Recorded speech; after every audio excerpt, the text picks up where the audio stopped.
That's like me and Must not be too urgent. You can be bad enough to call me.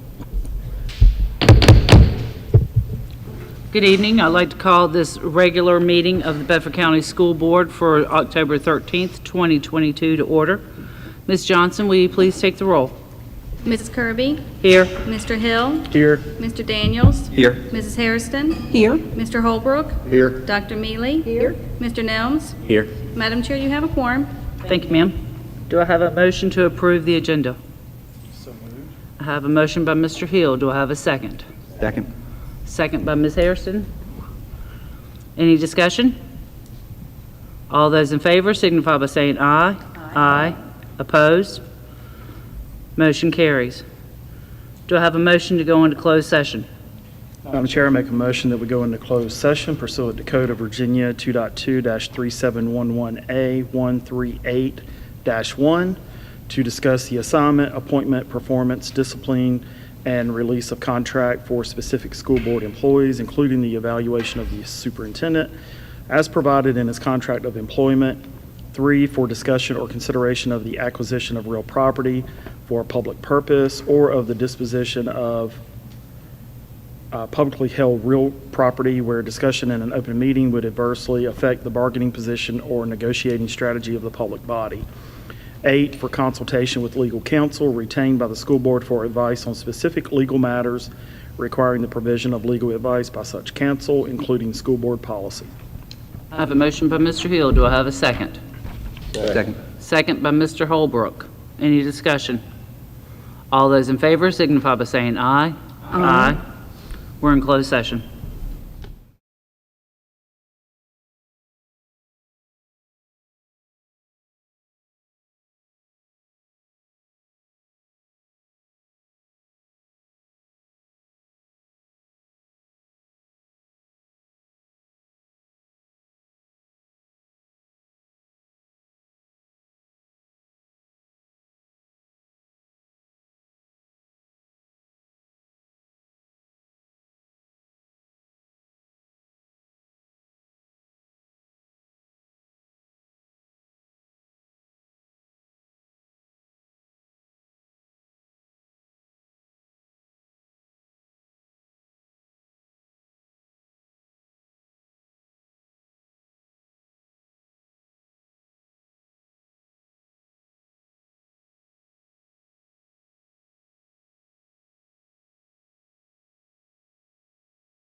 He's just going right through me.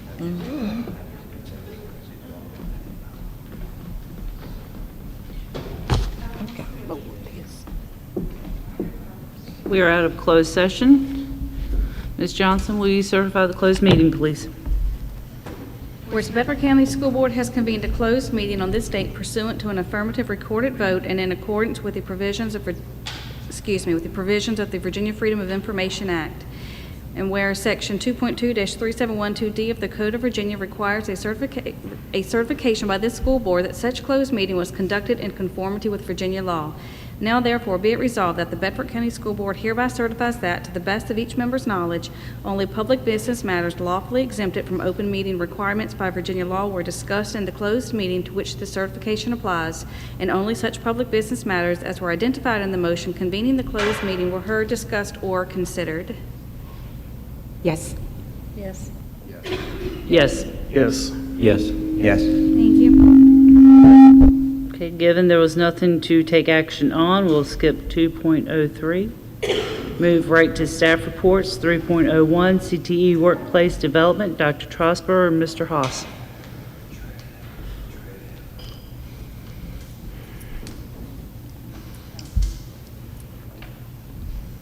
Good evening. In November 2022, Dr. Woodford and I shared CTE and workplace readiness updates.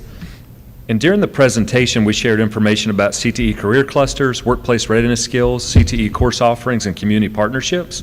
So this evening, I'm joined by our Supervisor of CTE and Workplace Readiness, Mr. Trevor Haas. We will update you on progress towards goals shared last year, new goals, celebrations, and next steps for our CTE programs. So as you know, we had an HVAC ribbon cutting ceremony at Susie Gibson on October 11th. We had a number of guests, including representatives from the Bedford County Board of Supervisors, Bedford County School Board, and representatives from a number of local businesses, including Southern Air, Davis Heating and Cooling, Southern Refrigeration Group, Whip Mechanical, the Vistas at Dreaming Creek, and Varney Incorporated. Prior to the ceremony, our guests ate a meal prepared by students in our culinary program and went on a tour of Susie Gibson's led by our JROTC cadets, where they heard a brief presentation about each program. During the ribbon cutting, one of the speakers was Ms. Pam Bailey, the Director of Bedford County Economic Development. She shared how the programs at Susie Gibson, and especially the HVAC program, fills an important need in our local businesses. Overall, the event was a celebration not only of how Susie Gibson supports our students in our division and how it supports our local workforce. We are thankful to those who attended and to those who helped make this special event happen. I want to start by discussing current CTE course offerings in Bedford County. CTE courses are offered at each of our secondary schools. Some courses are unique to the school and some are offered at all schools. Determination of course offerings are made by the principal based on student course requests with support from the instruction team. Additionally, Susie Gibson offers CTE programs that are accessible to students from all three high schools. We are very proud of the 17 programs offered at Susie Gibson. These programs require a high level of specialized staff to teach these courses. Having a central program allows us to offer opportunities to more students, as teachers for those programs are harder to find and because of the equipment required for instruction. Botetourt, Campbell, and Franklin counties also have technology centers. Botetourt has 14 programs, Campbell County has 9, and Franklin County has 17. This year, middle and high schools adopted a common bell schedule. One of the motives was to make Susie Gibson programs more accessible to students from all three schools. Under the new schedule, all students are still able to achieve the same number of credentials and certifications as they had in previous years. Now students are able to take a fourth class at the base school and attend Susie Gibson, something that was not possible under the previous system. The schedule has helped a variety of students. For example, some can participate in Susie Gibson programs and work towards an advanced diploma. Seniors can work towards graduation requirements with extra courses on campus and do not have to make the choice of graduating or attending Susie Gibson programs. Other students can take additional courses to better prepare them for post-secondary readiness. As a result of the new bell schedule and recruiting efforts of Susie Gibson staff, enrollment at Susie Gibson is as high as it's ever been. This year, 452 students are enrolled at Susie Gibson. The chart shows a 5-year enrollment trend at Susie Gibson. We have waiting lists for all of our programs, and we have for the past few years. One program that has seen a large increase in enrollment is JROTC, which has 54 students. 33 of these are freshmen, the most this program has ever had. Prior to the new bell schedule, it was difficult for freshmen to access Susie Gibson programs due to the number of courses they needed to graduate on time. The new schedule has made JROTC more accessible to freshmen, and we hope this program continues to grow. As we plan for next year, the Susie Gibson counselor, Mrs. Flint, has already met with sophomores at each school, and we already have 422 applicants. This is the most we've ever had this time of year. Interested sophomores at Stanton River High School and Liberty High School have already toured Susie Gibson. Approximately 100 JF students will tour on October the 20th. We anticipate this number to continue to increase. Susie Gibson also houses one of 9 Governor's Health Science Academies in Virginia. Each Governor's Academy for Health Sciences incorporates academic content with career and technical instruction and implements the 5 career pathways related to therapeutic services, diagnostic services, health informatics, support services, and biotechnology research and development. Bedford County students are able to take the courses displayed on the slide. Introduction to health, medical terminology, biotech, and forensics are offered virtually. The virtual option and the new Bell schedule has made a significant impact on course enrollment.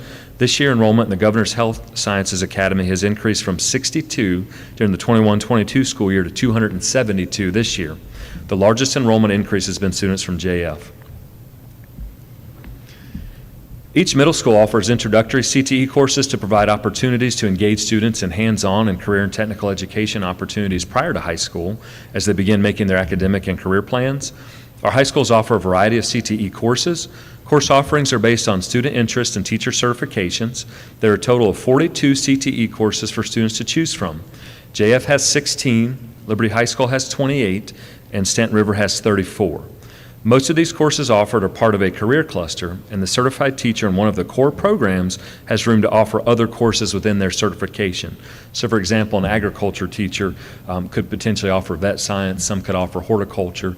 It really depends on what the needs are and student request and teacher interest in a variety of topics. Currently, there are 6 courses that are common to all 3 high schools, so we are aware of the need to refine those offerings at the base schools to ensure that they are based on local workforce needs and to ensure all courses include a completer sequence. This may result in less variance in course offerings between the 3 schools, but it does not. But it does make our course offerings more relevant to the workforce, and it better prepares our students for post-secondary readiness.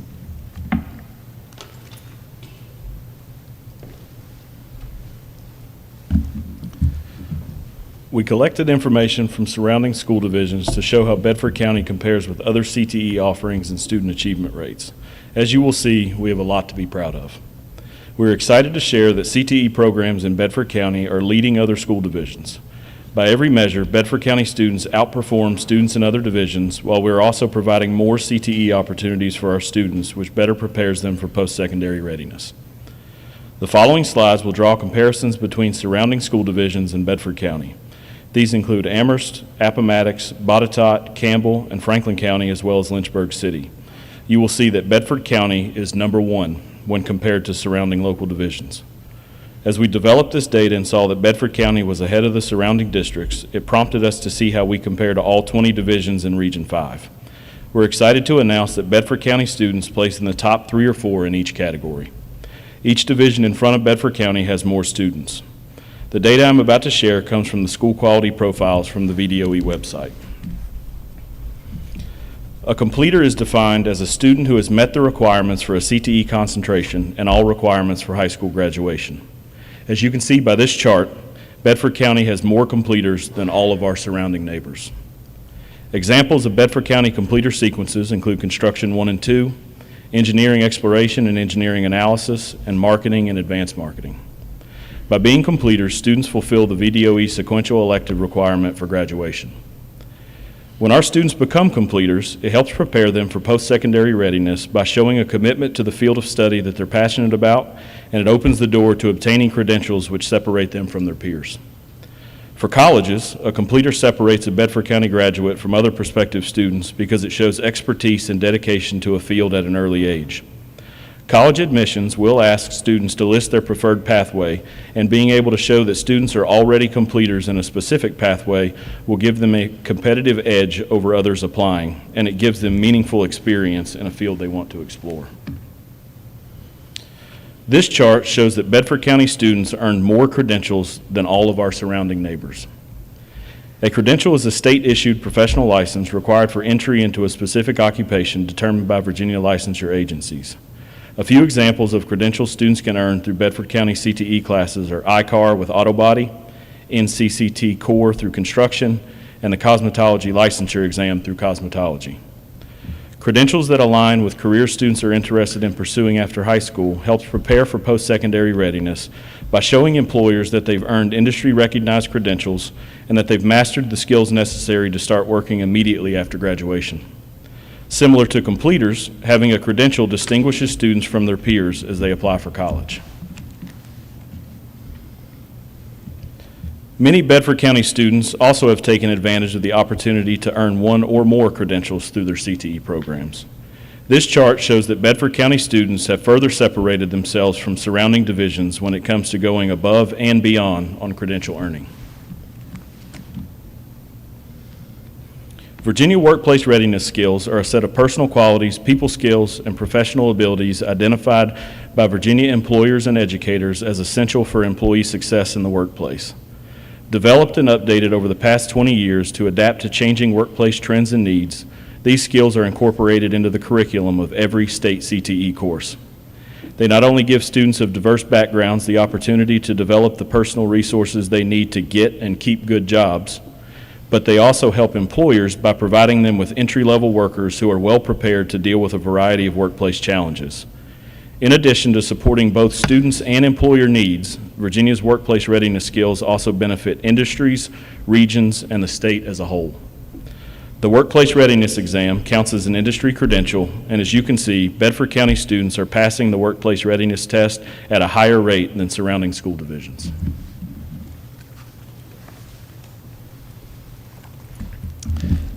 In addition to Susie Gibson and the 3 high schools, students can also access CTE courses through the CVCC CTE Academy.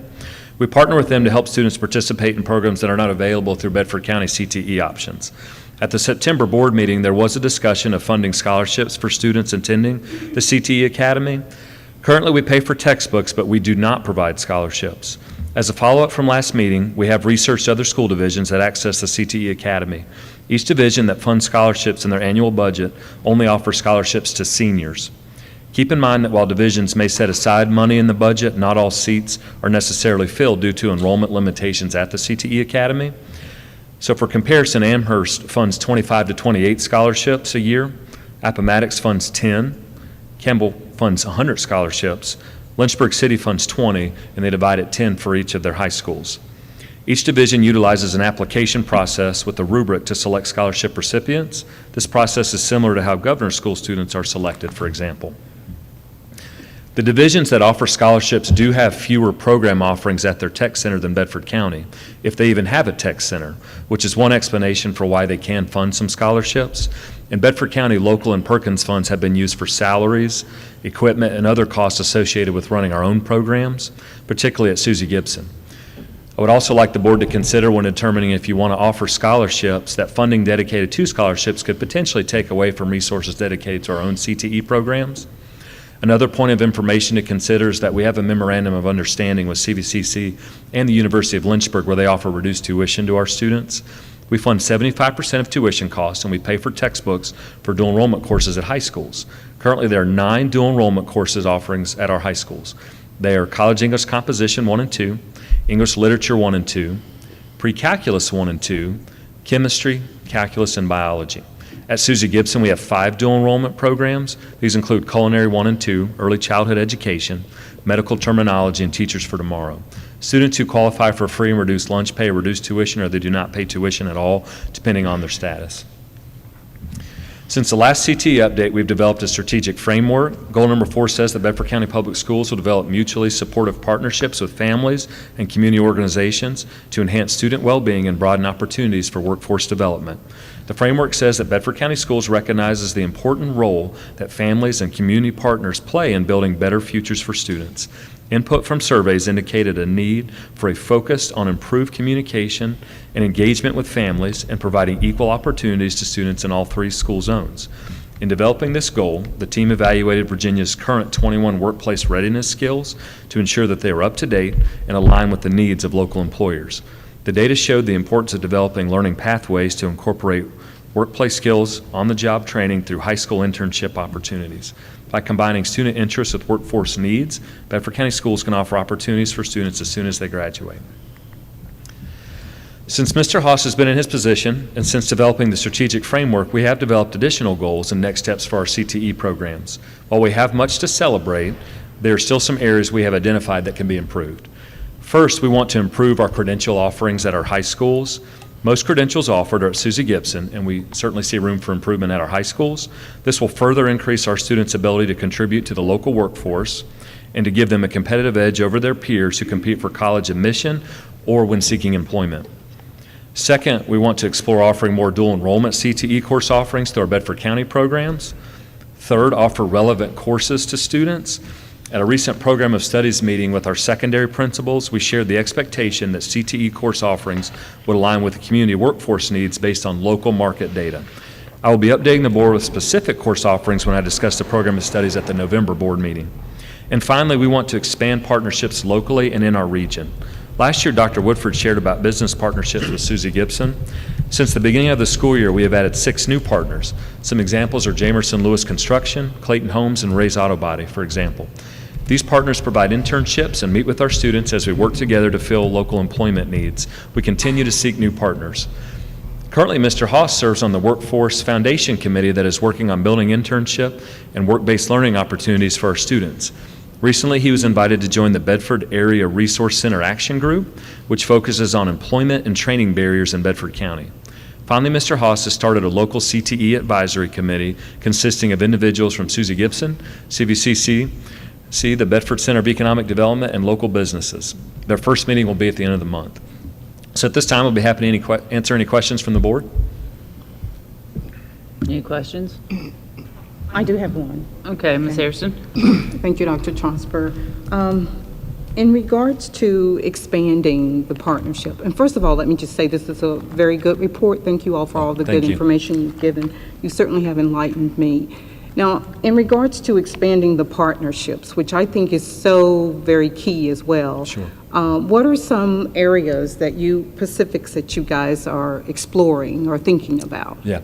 Well, since this presentation was developed, we actually had 6 of our HVAC partners come to our ribbon cutting on Tuesday. So I think I said we added 6. Really, we could add those as partners too. That was really exciting to see. They are anxious to meet with us, to meet our students, and because there's a real need in the community for that. And so the criteria we look at is what does the local workforce need? And there's a lot of data out there, and that's part of our application process for new courses. And so if we can look at that local workforce data and identify companies that are hiring within that field, that is really who we reach out to first. And honestly, Ms. Hairston, we have had a lot of companies reach out to us. Mr. Haas, I feel like it's once a week. He's meeting with a new potential partner, companies saying, we need help, we need employees, what can we do? I know that high schools, as a former high school principal, we got calls frequently from businesses just saying, we need to hire, can you help me out? So in many ways, just the quality of our program attracts businesses, but for us, we try to be strategic about what does the local workforce need and how can we meet that need. I'm also wondering what are some of the steps and strategies that we have in place to encourage at an early age or to be able to tap into maybe an ideal or desire that a child has Sure. to particularly Sure. participate? Well, part of a 7th grade requirement is an academic and career plan, and so students take surveys that sort of on their interest and helps them determine potential career paths. So we have a really good program called Major Clarity that Bedford County has been using more and more, and we've actually and I'd have to get back to you on the name, but we won even a special recognition by this company, Major Clarity, for how much we use it. I believe it's called a super user. Okay. And Ms. Robertson can correct me on that, but We're a super user. yeah, There that's we go. right. So, what is it? Platinum level. Excuse me. Yeah. Oh, wow, Get for that. absolutely. I don't That's know where I got super impressive. user from. Anyway, so that's something that we have continued to push with our secondary schools. So not only does that give students ideas for what they can do, our counselors have inputted Bedford County course offerings that apply to that field of study. And so it could map out their course of study from middle school all the way to high school. So it helps kids know what courses to sign up for, but it also helps principals plan for future course offerings. And so one of the fields, for example, has been health sciences. That's a field that students are seeing that they're interested in. Our governor's health science has grown, so it's interesting to see what our students are asking us for and being able to align that with the workforce.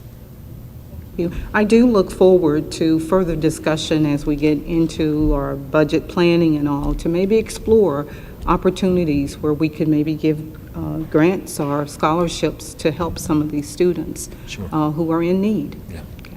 absolutely. Thank you. Thank you. Questions? Mr. Nelms? Currently, do we have any type of like CTE advisory committee that, consists of like local business owners that, that maybe you can elaborate on like what is their role in this? Yeah. Mr. Haas is a member of one. I'm going to let him share, if that's okay.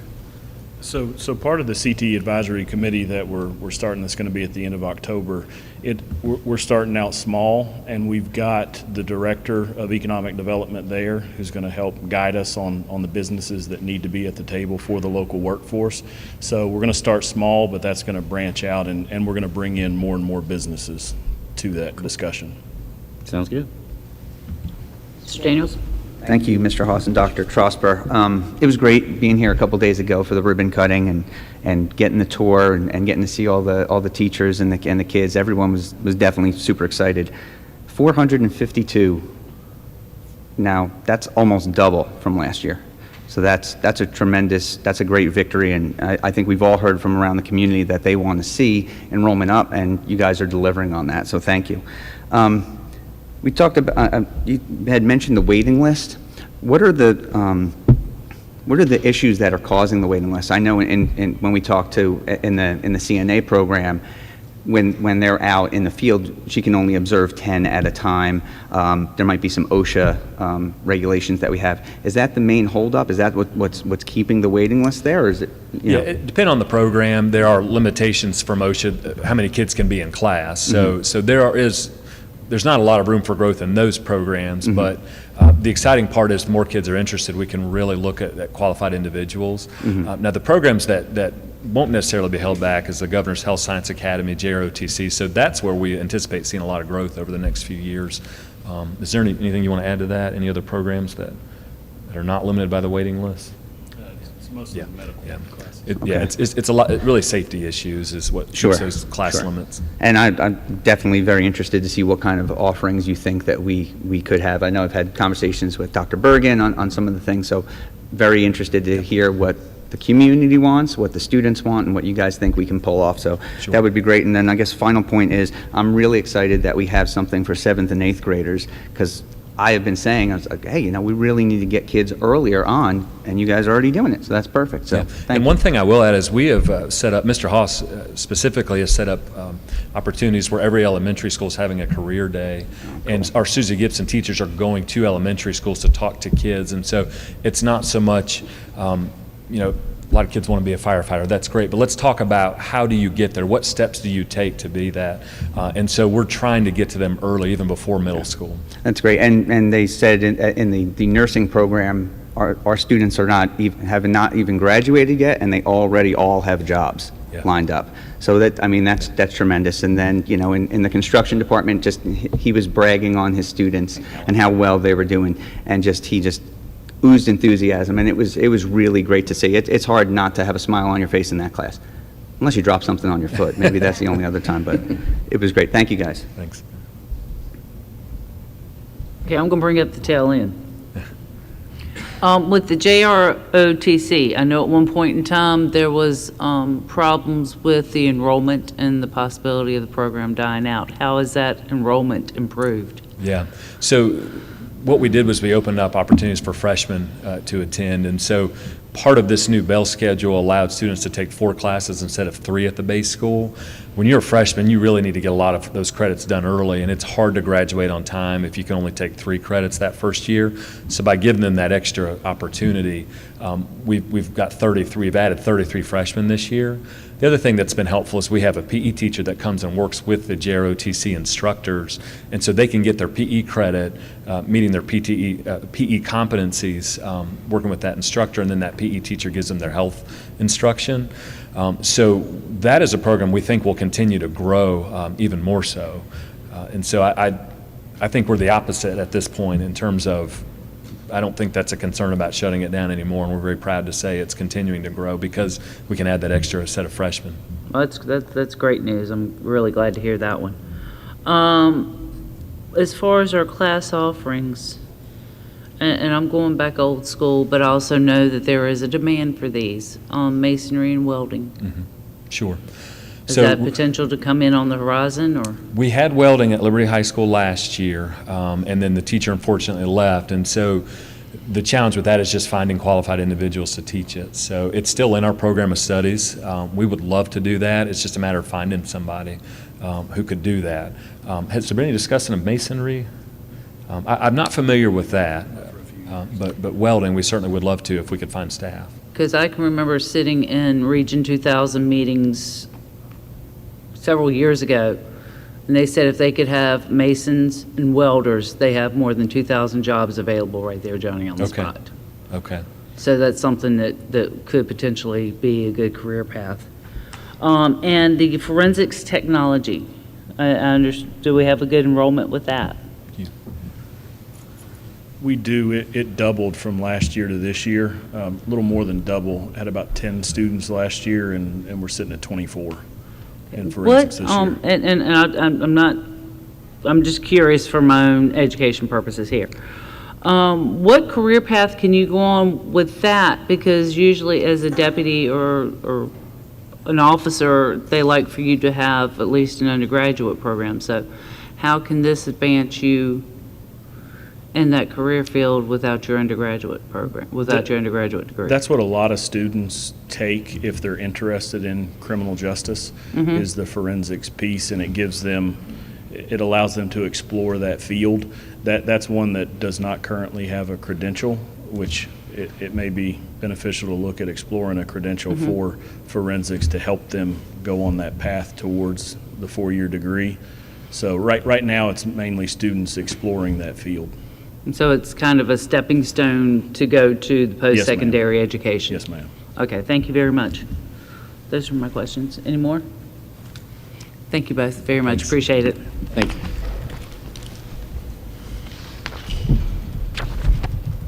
Okay, moving on, 3.02, staffing standards. Dr. Calvert, Mr. Hagler.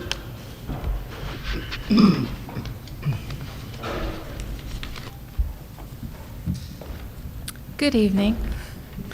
Due to the questions and concerns at the September board meeting in regard to elementary class size, Ms. Kirby requested a presentation on staffing standards. So prior to this board meeting, we met with the Budget and Finance Committee to discuss staffing standard considerations for the 22-23 school year and options to address the current concern on elementary class size. This presentation will review current elementary class size and additional considerations for revising staffing standards as we prepare for the 22-23 school budget.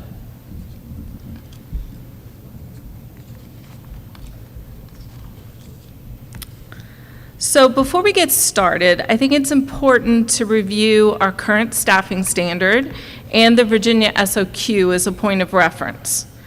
The BCPS staffing standard for a classroom teacher in elementary is 1 full-time equivalent teaching position for every 21 students in K-3 and 1 full-time teaching position for every 22 students in 4-5.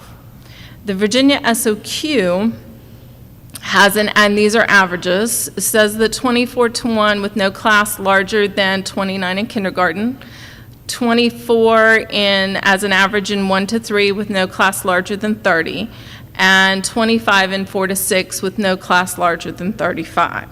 So now that we've set the stage, let's look at our current elementary classes that are above 25.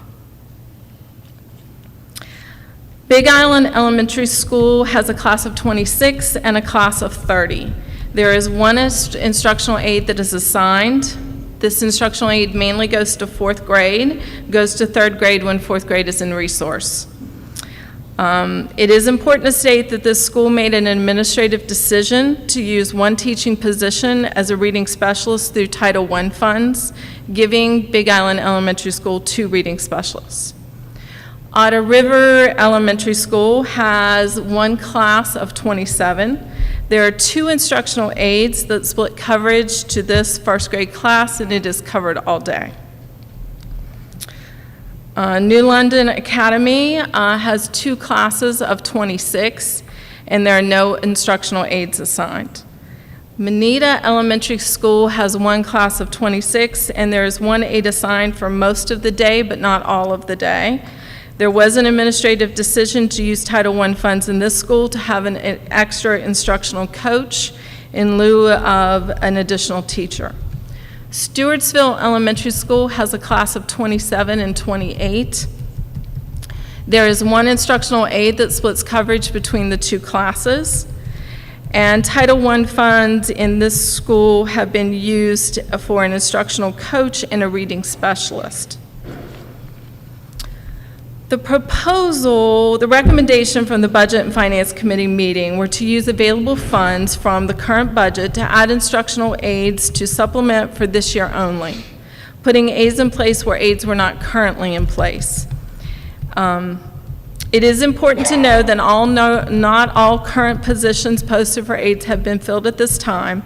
We are aggressively seeking applicants, but currently there is need. As we move in, I might have went too far. As we move into the 22-23 school year and look at our current staffing standards, we wanted to look at considerations, and moving forward, would there be a consideration for maximum elementary class size? So we have worked up, Mr. Hagler and I have worked up a couple of examples for your consideration. All 3 of these considerations include teaching positions will be added to any school to prevent multiple grade level classrooms. And these are examples using what our current data is to kind of project. If we had the condition of no single class will be greater than 24 in K1, 26 in 2-3, and 28 in 4-5, it would require 9 additional teachers, which would be $603,000.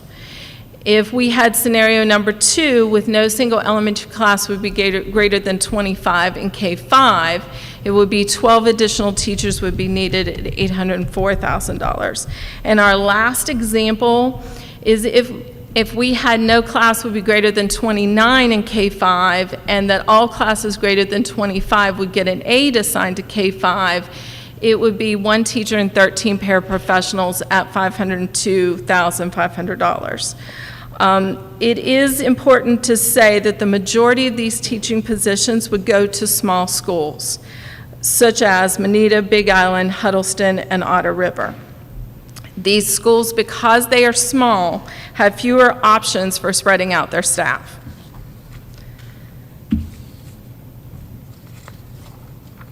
Other staffing standards that need to be considered as we look forward to the 22-23 budget. There is currently, for reading specialists, there is 1 assigned per school. That means small schools, such as Big Island Elementary School at 150 students, get 1 reading specialist, and large schools, such as TJ, 480 students, get 1 reading specialist. One consideration would be to add an additional reading specialist to schools over 400. That would give 3 additional reading specialists, which would give a reading specialist at Bedford Elementary, Goodview, and TJ. Another consideration for the 22-23 budget would be currently the staffing standard for library media specialists and school counselors say that there is 1 per school at student enrollment of, there is half per school of student enrollment less than 250, and there's 1 if it's over 250. So currently, with this staffing standard, Big Island Elementary School, Huddleston, Otter River, and Manita would have to share library media and counseling staff. That becomes difficult because librarians act as an additional resource to art, music, and PE in elementary setting that allows for teachers to have a 30-minute staff period. So that is a consideration moving forward, to just assign it as one library media specialist and one school counselor per school.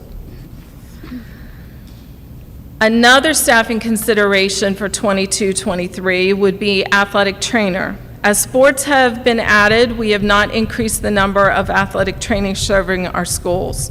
Currently, there's only one at each high school. As we think about adding additional sports, middle school cross country, track, competition cheer, we must consider adding additional trainers.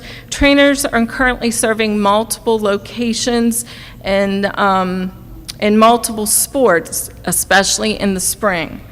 One consideration for the 22-23 staffing standard would be to add an additional trainer to each zone, and this would be shared between the high school and middle school. So these are considerations for the 22-23 budget for staffing standard adjustments. Mr. Hagler and I would be happy to answer any questions that we can. Mayor, given the time, do you want to hold questions till after the dinner break? Let's entertain a few and see where we go with that. I have a few. Do you want to pick up with questions after? Do you think If you don't we'll be mind. Okay. That's what we'll do. We'll go ahead and adjourn for dinner, and then we'll come back, and Mr. Hagler and Dr. Calvert, you'll still be on the hot seat. We'll adjourn for dinner.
Again,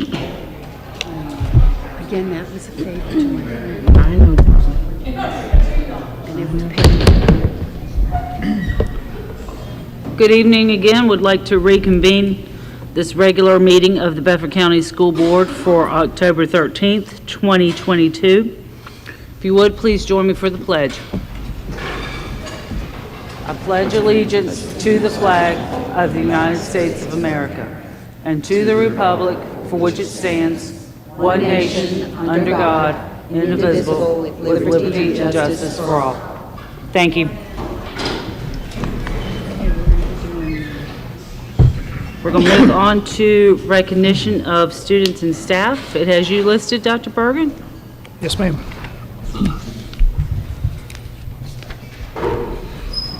Tonight, board members, it's my pleasure to introduce you and the community to 3 administrators who have already been on the job since the beginning of this school year, but we've just not yet had a chance to formally introduce them to you and to the community. So these individuals have come forward. When I call your name, if you'd step to the podium, we'll begin with Suzanne Quisenberry. Miss Suzanne Quisenberry was previously appointed as our school nutrition supervisor. She returns to K-12 food service following a 4-year hiatus working in the senior living segment as the food and beverage director for Richfield Living in Salem, Virginia. Before that appointment, Ms. Quisenberry held a similar role as the school nutrition director for Salem City Schools for 4 years. And prior to her start in school nutrition, she worked for over 15 years in college and university food service as the retail director for William and Mary, food service director for Hollins University, and catering director for Virginia Tech. She earned a bachelor's degree in business administration from East Carolina University and has a master's degree in business administration from National University. We're just so thrilled to be able to hire somebody with that much experience. Welcome, Suzanne Quisenberry, school nutrition supervisor. Thank you.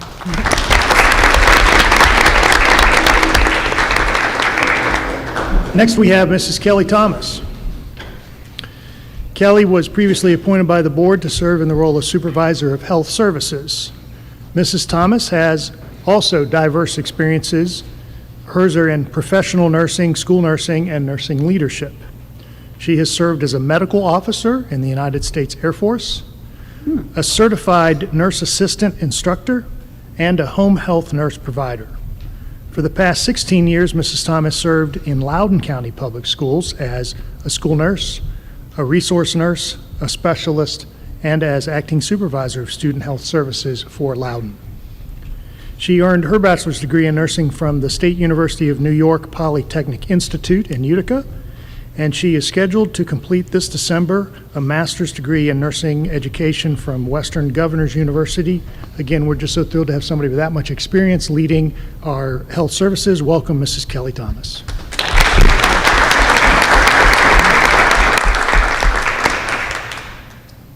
And next is Mrs. Kate McNeely. There she is.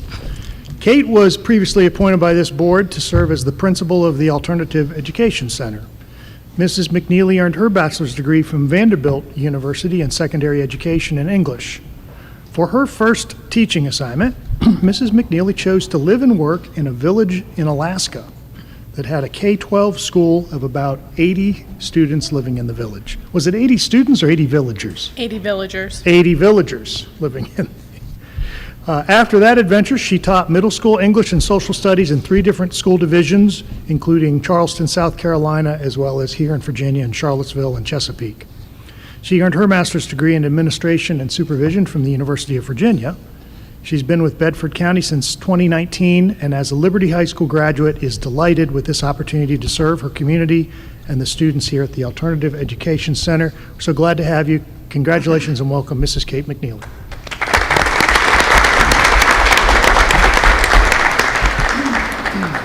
We had planned to introduce 2 other recently appointed administrators, Mrs. Heather Boyles from Thomas Jefferson Elementary Principal and Kathy Brizantine, Assistant Principal of Stanton River Middle, but they have both had some personal reasons that they couldn't be with us here tonight. So we are going to invite them to come back on November 10th so we can introduce them at that time.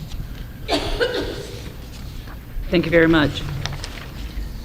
Welcome to the Bedford County Public Schools family. Let's see. So we will begin the public comment portion of tonight's meeting. The public comment portion of tonight's agenda is limited to 40 minutes. Speakers are asked to state their name and voting district.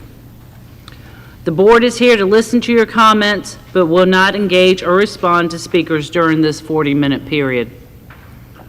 Please remember that this is a public meeting and that we expect all speakers to refrain from any foul, profane, abusive, or hateful language during their comments or any time while in attendance during this meeting. We also ask that speakers keep their remarks objective and about the school in nature. Please keep all comments limited to matters related to the public schools, and any comments that are harassing or amount to a personal attack against an identifying individual, whether board member or staff or student, are having the potential to cause unnecessary delay or disruption to this meeting are prohibited. This is a public meeting for public matters. Mr. Edwards will serve as timekeeper for individual speakers with a ringing bell indicating that a person has 30 seconds remaining, and a second bell will ring indicating a person's 4 minutes have expired. Mr. Edwards will also serve as timekeeper for a cumulative 40-minute period. When Mr. Edwards' 4-minute timer bell rings, please discontinue speaking and allow the next person in line to come to the podium. Should you be unable to finish your comments, please send or give them to Ms. Johnson, and she will give them to board members. And we ask that you please do not adjust the microphone at the podium, as it has been positioned for optimum audio quality. Now, where's this? Our first speaker tonight is Beth Hine. Beth Hine. Dave Dietrich.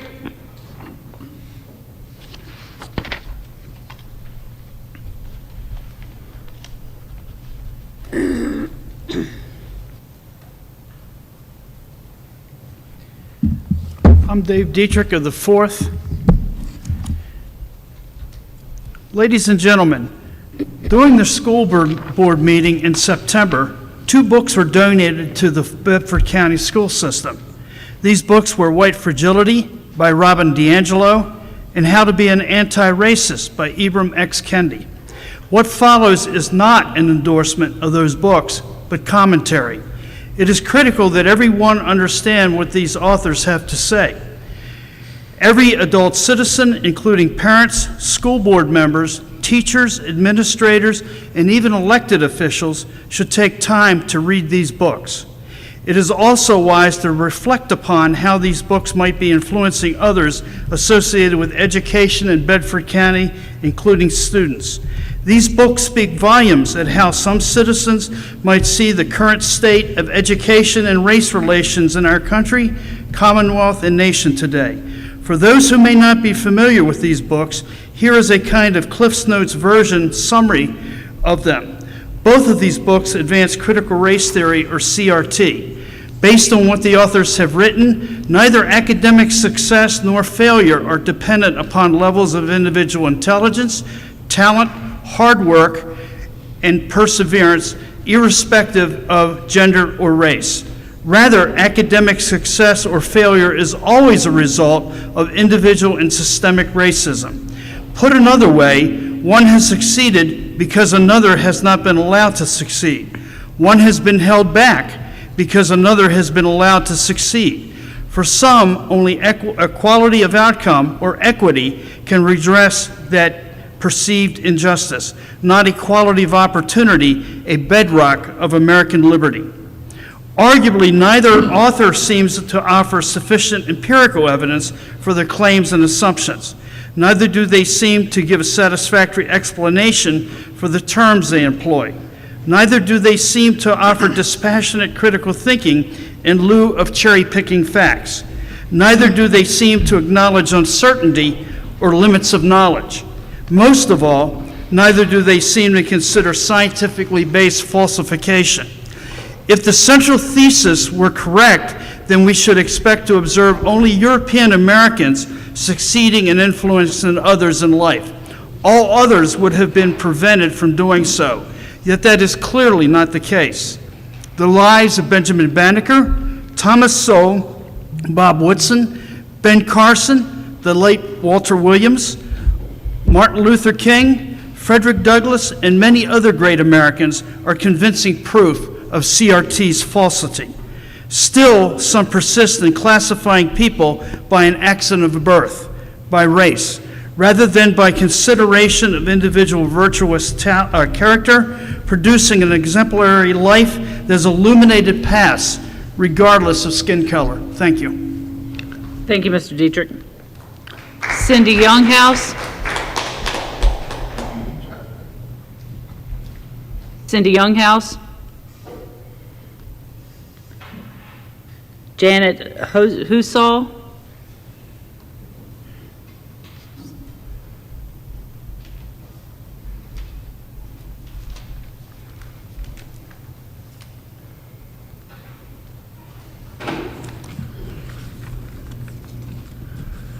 Hello, my name is Janet Husall. I work at the Forest Elementary School. I had an incident that happened July the 12th. It started as, on July the 12th, 2022, I, Janet Husall, went to Lori Manley to her office around 12:30 p.m. to inform her about some rice that was on her teacher's floor. I was concerned that it was going to mess the vacuum cleaner up, but Miss Lori she said she was going to take care of it, and I said okay. So I went to work the next day, July 12th, 2022. I'm sorry, I'm nervous, so nervous. Well, Ms. Husall, I'm sorry to interrupt you, but we are asking that you do not call members out, call people out by name to keep things objective. And we do not want anything that would be limit matters, keep the remarks objective and about school and nature. And there is a way to go about this through HR, as opposed to calling someone's name out in a public forum like this. Oh, I had emailed HR, and I never got a response back. Yeah, well, I'm sorry, but and I'm looking for it in here. I even emailed Fred That any comments that are harassing or amount to a personal attack, and I'm not saying that this is, but against any identifying individual, whether board member, staff, or student, are having potential to cause unnecessary delay or interruption to this meeting are prohibited. Well, I think it's a total violation of the First Amendment, if you ask me. I mean, you can say whatever you want, just leave the names out, is what I would say. Okay. Is that how the board wishes to go? Yeah, just leave the names out. You Hey, tell us- tell us well, the then scenario. leave the names and the school out, because that could also be an identifying factor. Okay, proceed. Okay. July the 12th, 2022, around 8:20 or to 8:30 a.m.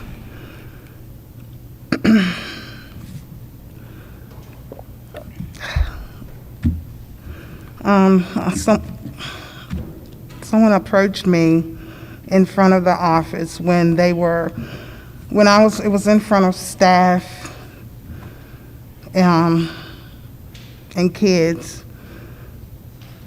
I was told that I was so dramatic. I like to keep stuff going. We had a meeting, me and my other supervisor. We had the meeting, and I don't know how to say it if I can't say the name. Okay, just do your best. I was in the office, and we were having a meeting, and all of a sudden, the person came into the room and was like, "What are y'all doing? Y'all having a secretive meeting?" And we all three spoke out and said yes. Again, the person turned to me. I was sitting at the desk in the office, and was told to me again, you are so dramatic. You let it keep stuff going. I got real upset, and I said, well, I'm just gonna get up and go and find something to do. And when I went to go around this person, that's when they grabbed me, was trying to accuse me of knocking something off the desk that I was sitting at, which I didn't do. My supervisor spoke out and said, no, Janet didn't do that. You did it. And she was like, oh, well, she'll get over it. That's when I went outside. I got on my phone and I called their bigger supervisor, and he never responded. He sent me a text message back saying that for me to text him whatever I needed. So I was like, I can't deal with this. So that's when I called another person that was higher than he was, and he was like, well, do you need to, I was explaining upset, and I was telling him that, he said, do you need to go home? Oh, man. And I said, no, I would go ahead and just deal with it, for the rest of that day. And then the next day came, that person came and investigated me. And when that person investigated me, the other person that done this stuff to me, grabbed me on my arm and everything. I'm sorry, I've gotten sidetracked. I thought I could say the name, and this that's going on, it's taking a toll on me. Every time I talk about it, it just upsets me. But anyway, I done missed out on some stuff, but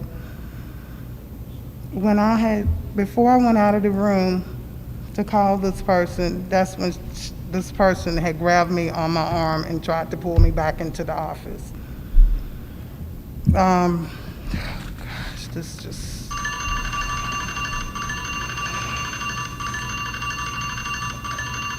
Thank you, ma'am. Thank you, ma'am. Thank y'all. Debbie Harvey.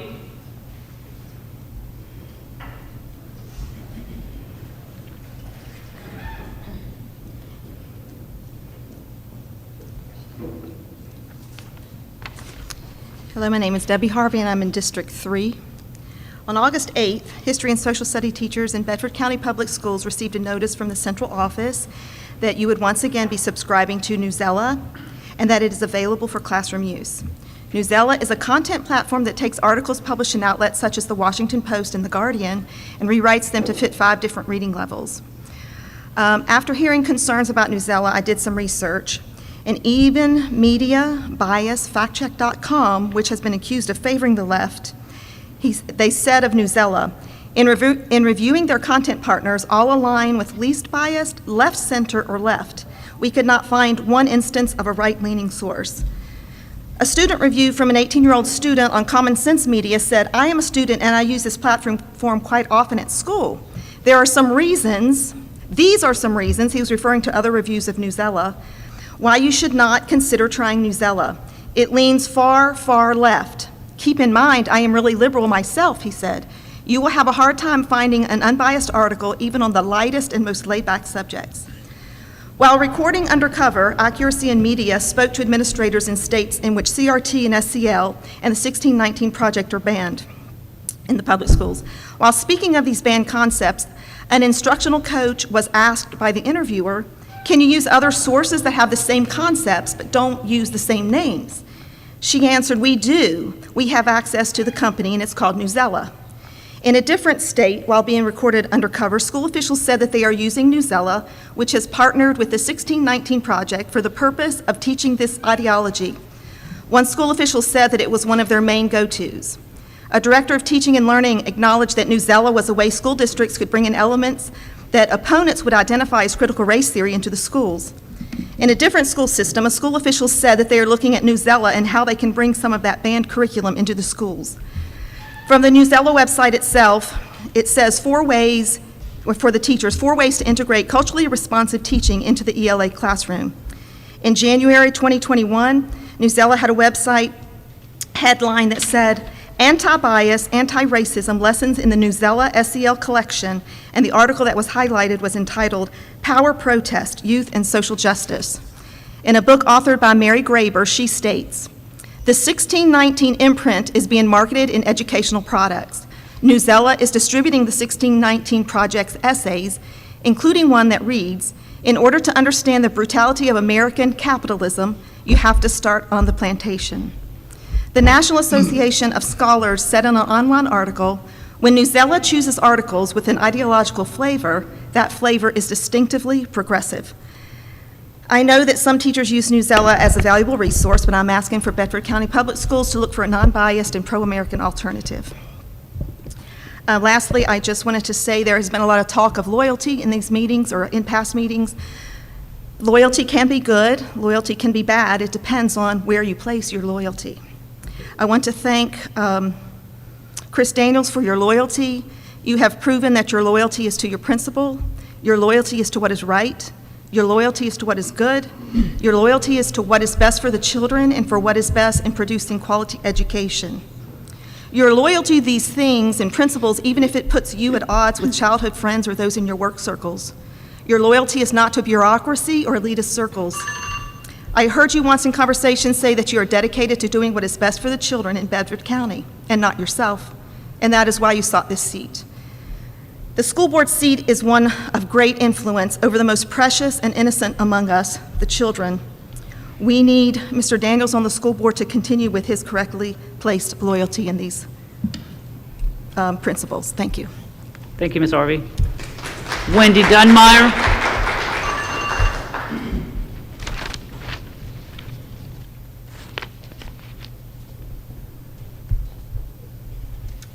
I have a handout here. I don't know who's the person that it goes to. There you go. Wendy Dunmeyer, District 3. I was 4. We've been moved. Anyway, I no longer want to be who God created me to be. Who said it first? Lucifer. Somewhere along the line, humanity got the bright idea that the creative authority of God was up for debate or quarrel. We, his creation, were somehow endowed with voting privileges that could actually overrule how the Creator planned for us to live and operate. Never before in our society has there been so much discontent with our gender of birth or the function and order of male and female relationships. And just as Lucifer grew discontent with his created purpose and assignment, the same spirit and reasoning now run rampant in the LGBTQ community as same-sex marriage laws and gender-neutral education in our schools become the new normal. Do you think affirming gender confusion and letting kids think they can change genders at their leisure may have been the start? Or maybe you've heard of body integrity dysphoria. It's an extremely rare phenomenon in which a disturbed person desires to cut off their healthy limb because they feel a mismatch between their mental and physical image. They seek an amputation in search of their true selves. In one case, a patient performed self-amputation of both legs by freezing them on dry ice. How did we get here? Ask yourself who or what is influencing you. You have the Mayo Clinic saying, don't rush to label your child. Over time, your child will continue to tell you what he feels is right. Or is it coming from Pearson, who says equality and inclusion are not side issues? They are not afterthoughts or secondary considerations. They sit at the heart of education. And at Pearson, we are serious about doing what we can to help make this a reality. Why equality and inclusion and not kindness? Why Pearson?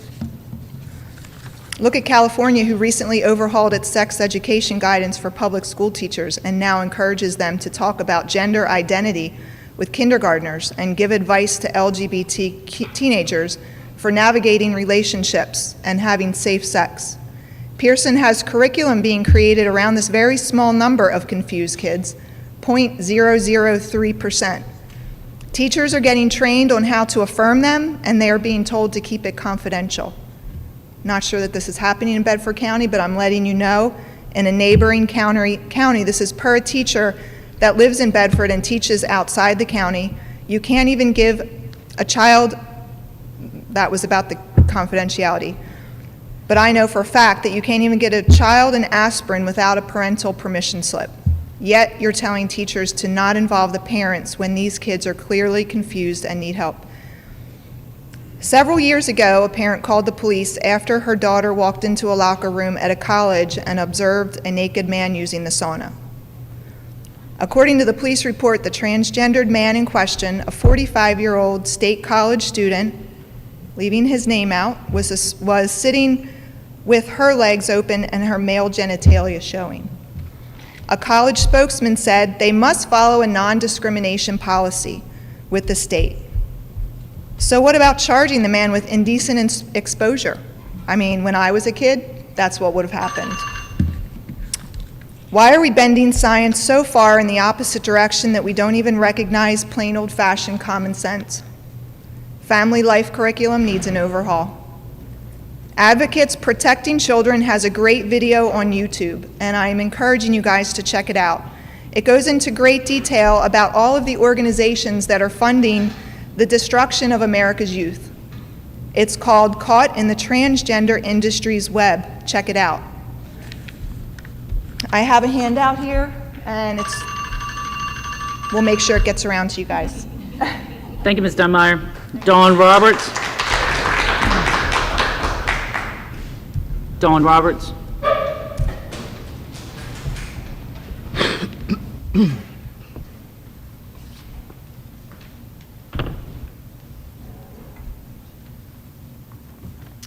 Good evening. I'm Dawn Roberts, District 7.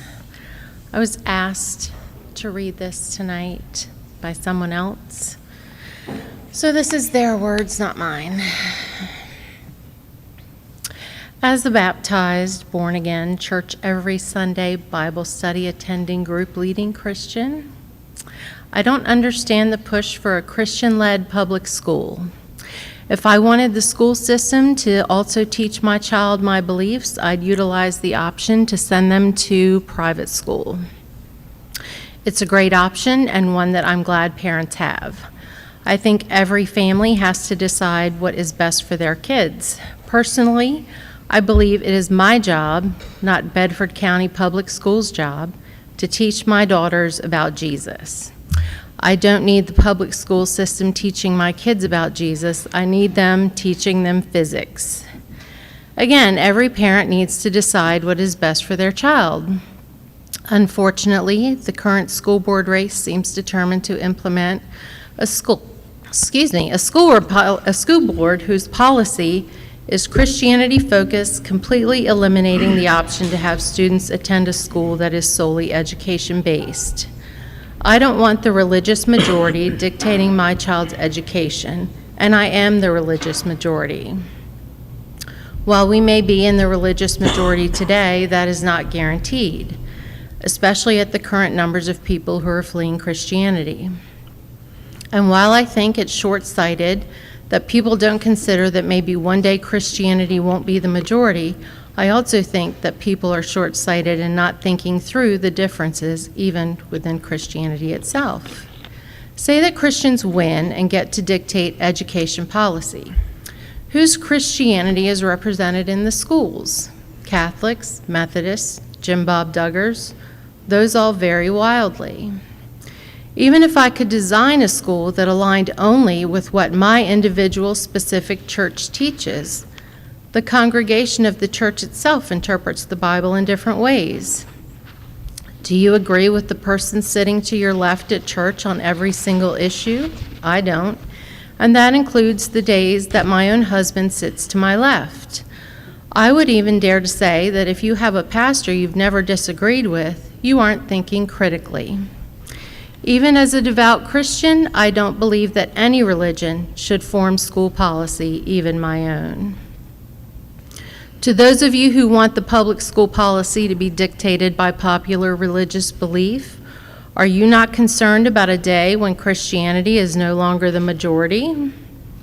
Or, if not, a day where those in power, those creating policy, believe that Christianity means something very different than the Christianity you believe? Do you not see the irony in forcing a doctrine whose very foundation is that of free will? Now, she goes on to talk about the school board candidate that she supports, which I'm not going to do because I don't think it's appropriate to do here. But anyway, I just thought that was a good reminder to all of us. Thank you. Thank you, Ms. Roberts. Christina Childress.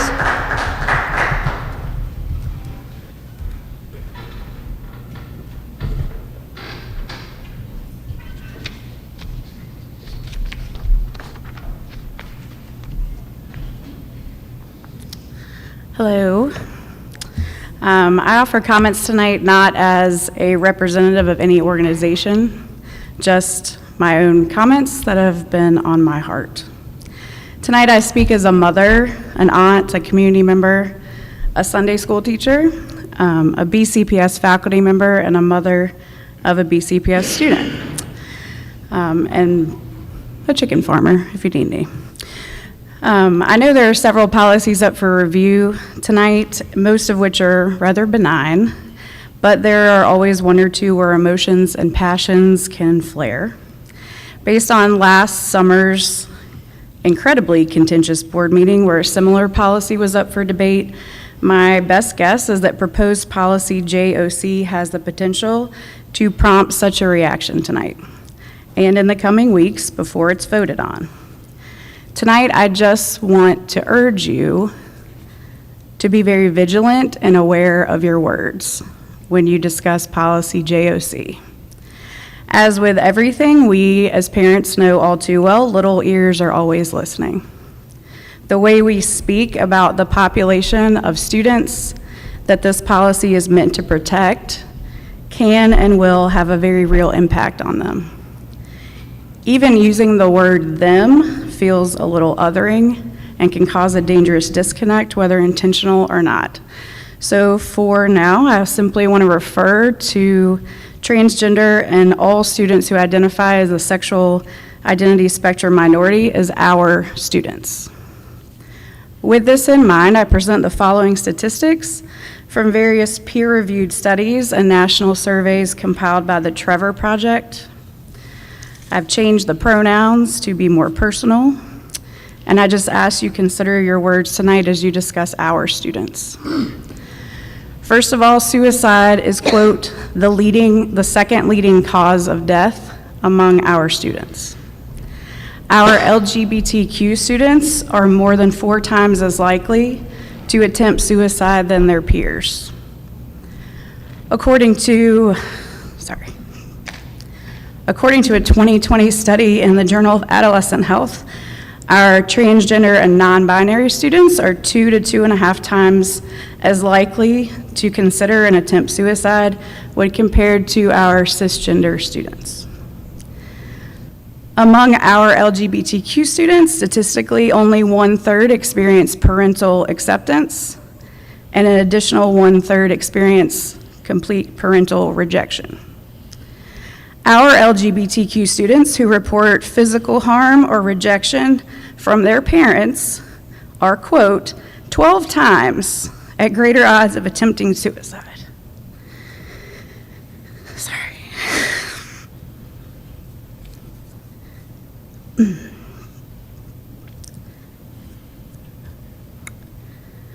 Anyway. The way we speak influences how our students see themselves. And I kind of feel like it's already happening tonight. I just ask that you as board members set an example tonight and know that our students are listening. Thanks. Thank you, Ms. Childers. Due to having 2 already open slots and 2 no-shows, would anyone else like to speak this evening? Yes, ma'am. Jessica DeWard. Well, actually, I was pointing to the lady behind you. I'll get you in just a second, Jessica.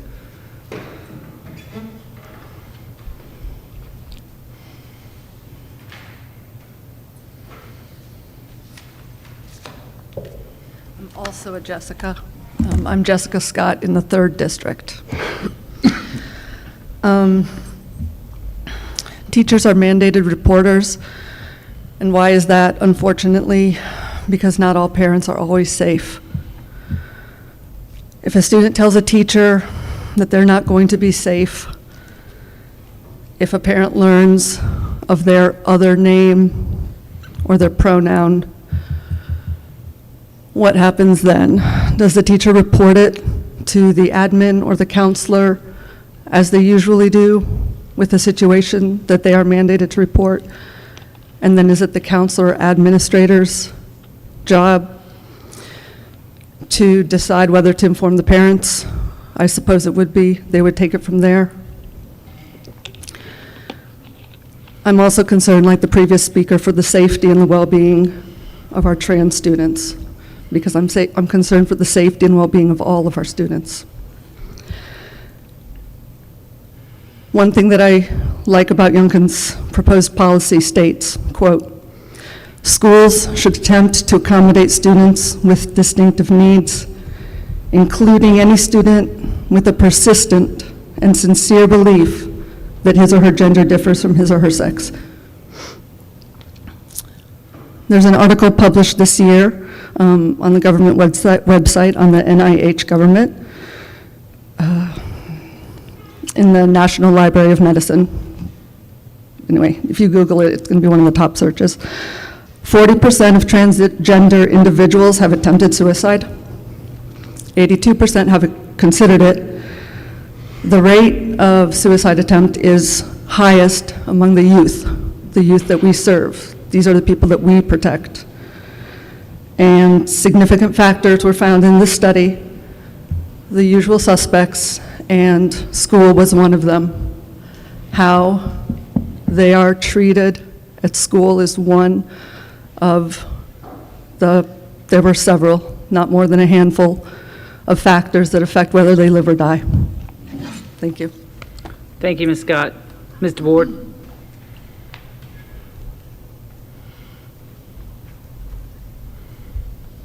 I'm sure most of you know I'm here to speak. I've spent many Thursday nights, although I went to the wrong location tonight initially. But I think Bedford has an equity problem, not an individual policy problem. Because as she was speaking, I remembered recently learning that the average life expectancy of an individual with autism is around 54 years old. I found this out along with the information that individuals with autism are 9 times more likely to die by suicide. And yet, of the money raised in support of autism, only 7% is used to assist actual individuals with autism. I come here tonight to talk to you about this because Bedford has a notorious reputation among parents for being awful for any special needs student, let alone children with autism with behavioral problems.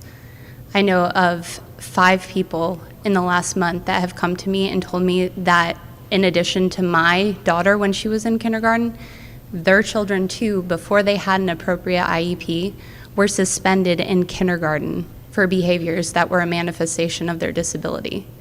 Now tell me a kindergarten who is neurotypical understands being suspended in kindergarten, let alone a child with a developmental disorder and language and communication difficulties. A lot of people believe I expect unreasonable things from you, but here is the data on special education from the VDOE that you reported. Individuals with disabilities are discriminately expelled and suspended at a higher rate in Bedford County. That is not true of surrounding counties. That is your data. 47% of students with disabilities, only 47, that's all disabilities in Bedford County, have gainful employment or have entered higher education a year after graduation. As a parent, it's my worst fear that my daughter is dependent upon others for her survival because I know what transpires at group homes and long-term care. It isn't pretty. So I fight because my child is strong and capable. But we rarely get the intervention she needs. And they certainly push back and wait as long as possible to provide any interventions at all. I was once told that they could give me some help with discipline of my autistic child, but they didn't believe she had a disability. I know many will say that school is only part of a child's success, and I agree. However, those issues exist at every school, and yet Botetourt County, right up the road, does not discriminately suspend and expel children with disabilities, and over 73% of their disabled students are either working or enrolled in higher education within a year of graduation.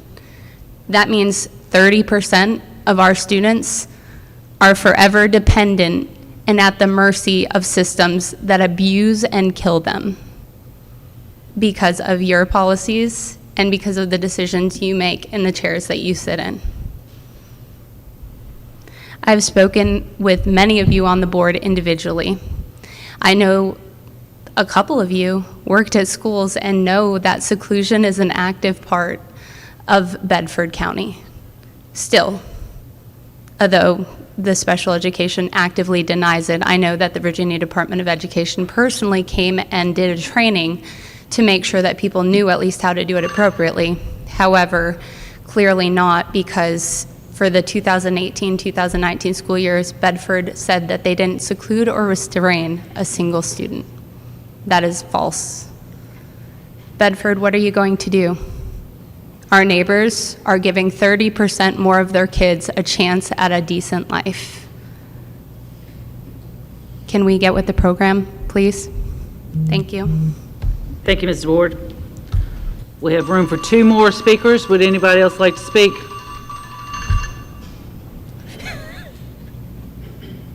Seeing no volunteers, I'll close public comment time.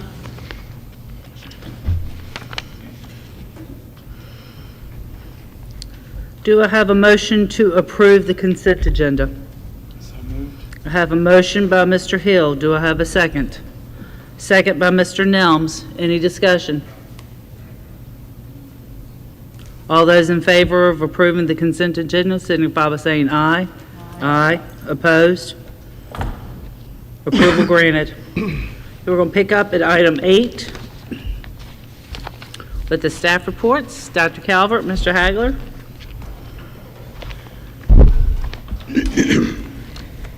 And Ms. Hairston, I believe you were up for to ask questions about the staffing standards. Oh. First off, I want to say to Dr. Calvert and to Mr. Hagler, excellent report that you all have put together for us. I certainly appreciate it, and I just lost my screen. Hold on, it's here somewhere. There we go. So my question is regarding our current classes. Okay, so I'm looking at that screen and I see where Otter River in first grade, they have 2, do they have 2 first grade classes at Otter River? No. They only have 1, okay. Yes. And we have 2 instructional aides that's covering that 1 class? Yes. Okay, so. They split it. Go ahead, I'm sorry. They split it. They're not both in there, they split it. They kind of rotate and go into another class maybe and help out, okay, with another group or grade, all right. So would it be correct for me to say that throughout the day, there is instructional hours, there is a para in the classroom with that teacher? Yes. Okay, all right. And this para, what instructional experience, if any, has he or she had? I do not know the answer to that question. Okay, okay. I didn't ask that level of detail to each of these principals. All right, all right. The other question that I have is just kind of looking at our numbers. I'll leave the Otter River. So we have 2 instructional aides there and providing those students with that support. That's a lot of children in the classroom, that's for sure, in first grade. Agree. And I know we've had some difficulties finding teachers. You know, that's been really a challenge for our county as well as I know surrounding counties as well. It is a challenge, especially late in the year. Okay. You know, the other question involves just your recommendation for staffing standards going forward for 22-23. It is the considerations that we need to discuss for the budget 22-23. It's just things that we thought needed to be mentioned for board discussion. Okay. Well, then I would just like to simply say to fellow board members as we discuss this further in the future that it's so important for us to strongly consider our student success, and particularly at the elementary level where the foundation is laid for them. And so I think it's also important and behooves us to really ensure that these class numbers are as low as we can possibly make them. And I certainly think the number that you all are proposing from another attachment that you sent or that you sent to us indicates in one option being, I think, 24 students in kindergarten and first grade. Yes, there's one option that has 24 in K1, 26 in 2-3, and 28 in 4-5. We just tried to work up from our discussion with budget and finance. We tried to work up 3 different options. They were just examples. Anything the board requests or wishes, we'd be happy to work up. Well, I know this will be further discussion that we'll have, but certainly I just want to say that the lower numbers in our kindergarten and first and second grade or in elementary period is so very, very important for their future success in middle and high school. So thank you, Dr. Calvert. That's all I have. Okay. Thank you, Ms. Harrison. Any further questions? Yeah, I just want to make a comment about the standards. What we discussed in the finance meeting was that instead of setting a firm number for staffing standards from here on forward, it may be something we need to do year to year, depending on what our enrollment is and then how much money we have to work with. So I would like the board to think about that. We also have to think about things that we've promised to do as well. One of them is restore steps. So we have to keep in mind the things that we wanted to do relative to this. But I agree with Ms. Hairston. I think we need to try to keep it as low as we can. And certainly we have money available, all the COVID money and ESSER money that's come in, that we can certainly put paras in classrooms. I agree. I've spoken to several divisions there. Teachers are just really hard to get. So it's going to be very difficult for us to do that at this time. I mean, we may find 1 or 2, but we're not going to find the 9 that we might need. But if we can at least help these classes by covering them with instructional assistants, that's certainly better than nothing. So it's just something the board has to think about. What are your priorities? And looking at staffing standards instead of long-term, more short-term, based on that year, the enrollment, and the money. Dr. Mealy, any further questions? I'll just make one statement. I'm all about smaller classroom sizes, but we've got to be able to pay for them. And so as we continue to talk about these increased dollars, as a board member, my expectation is that we're coming to the table to say, here's our options, not only to add teachers, but here's our options of how to get those dollars. We cannot continue to add to the budget. We're not printing money in the back room. So we've got to be able to cut somewhere. And we've got lots of things coming up that we need to be able to pay for. And so my only consideration is when we're talking about this, and it's absolutely the right time to be talking about staffing and what's coming up, but from a budget standpoint, we've got to have an option of what are we cutting in order to add this. I'm not saying this is wrong. I'm just saying we've got to have options as a board of where do we get those dollars from. Absolutely. And when we get into the budget cycle, the revenue will be one side and our want-tos on the other side, and they've got to balance in the end. This is the biggest part of our budget. That's why it's coming a little bit earlier, so the board members can think about that before we get into work sessions, but 80% of our budget is people and fringes. So this is, unfortunately, if there's revenue shortfalls, as Dr. Mealy said, this is the staffing standards is an allocation methodology, so it changes. If there's a shortfall, you got to cut back on the allocation. If you have more money, you can give more out. You got to decide where to put that money.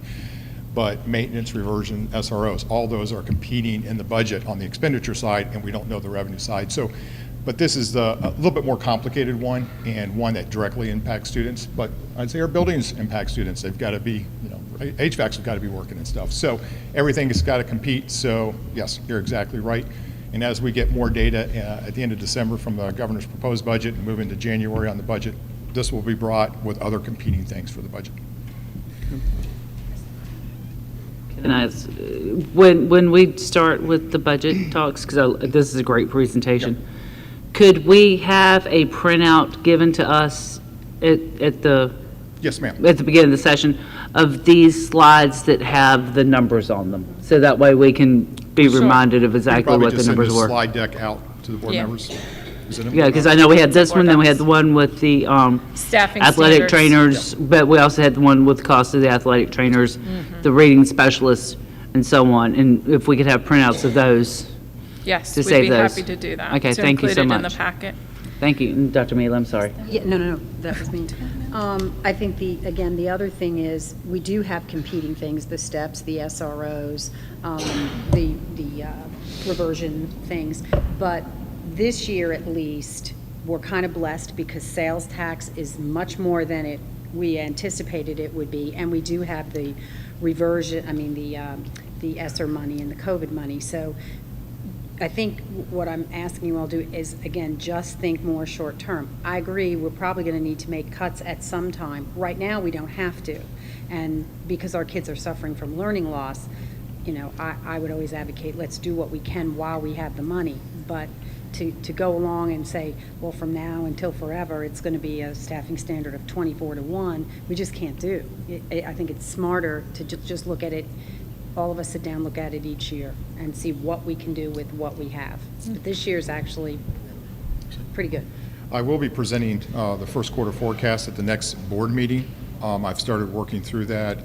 There are some positive things there on the revenue side, but we also have set aside additional ESSER 3 or COVID funds for things like this. So in going forward and placing an aid in these larger classes, I don't see as a problem. We'll use either local money or sales tax money or from state money that's coming in a little bit better, or I can shift it over to COVID if I need to. So I don't see a concern with doing that for this given year. That is not going to be written into the staffing standards. This is a one-year thing that we would do for these class sizes if the board would like us to do that. And this money is for this year, use it or lose it, right? ESSER 3 is the last bucket, can be used in the 24 year also. And so there is money that we have specifically set aside to deal with any kind of learning loss and issues in the 24 year also, but just not as much. A lot of the money has been, some of the other things that we're working on is HVAC issues that we've moved forward on with that money. I would say that you would have to make the best impact that we could, and I suggested it last time that if we can do something with getting paras in with that COVID money now to address learning loss, it's something we should be doing. Anyone else? Do we have consensus? Thank you very much. Do we have consensus on that? that? Okay with that. placing, I think it was for the larger class sizes, seeing if we can place an aide into those classes and giving That- schools additional help with a paraprofessional for this year I only. think that's not something that we should make a decision hasty on the spot until we see some numbers and figure out exactly where, if it is going to qualify for ESSER funds. And, I mean, is it definite? That would qualify for ESSER funds, and we could shift those salaries over to ESSER funds, which we have not. We had put money into the budget for this year to use up to $2 million. At this point, I've projected we're going to use about $1 million of that $2 million of ESSER Then funds for the if current we year. hire people now, will they understand that they are short-term and possibly not have a job in the future? We can explain that. They would be the last hired, so if there were reductions, those would be the first to, if we had to go into a riffing situation. But with the turnover we experience every year, I don't see 5 or 6 positions as paraprofessionals being a problem whatsoever with retaining them for the next year.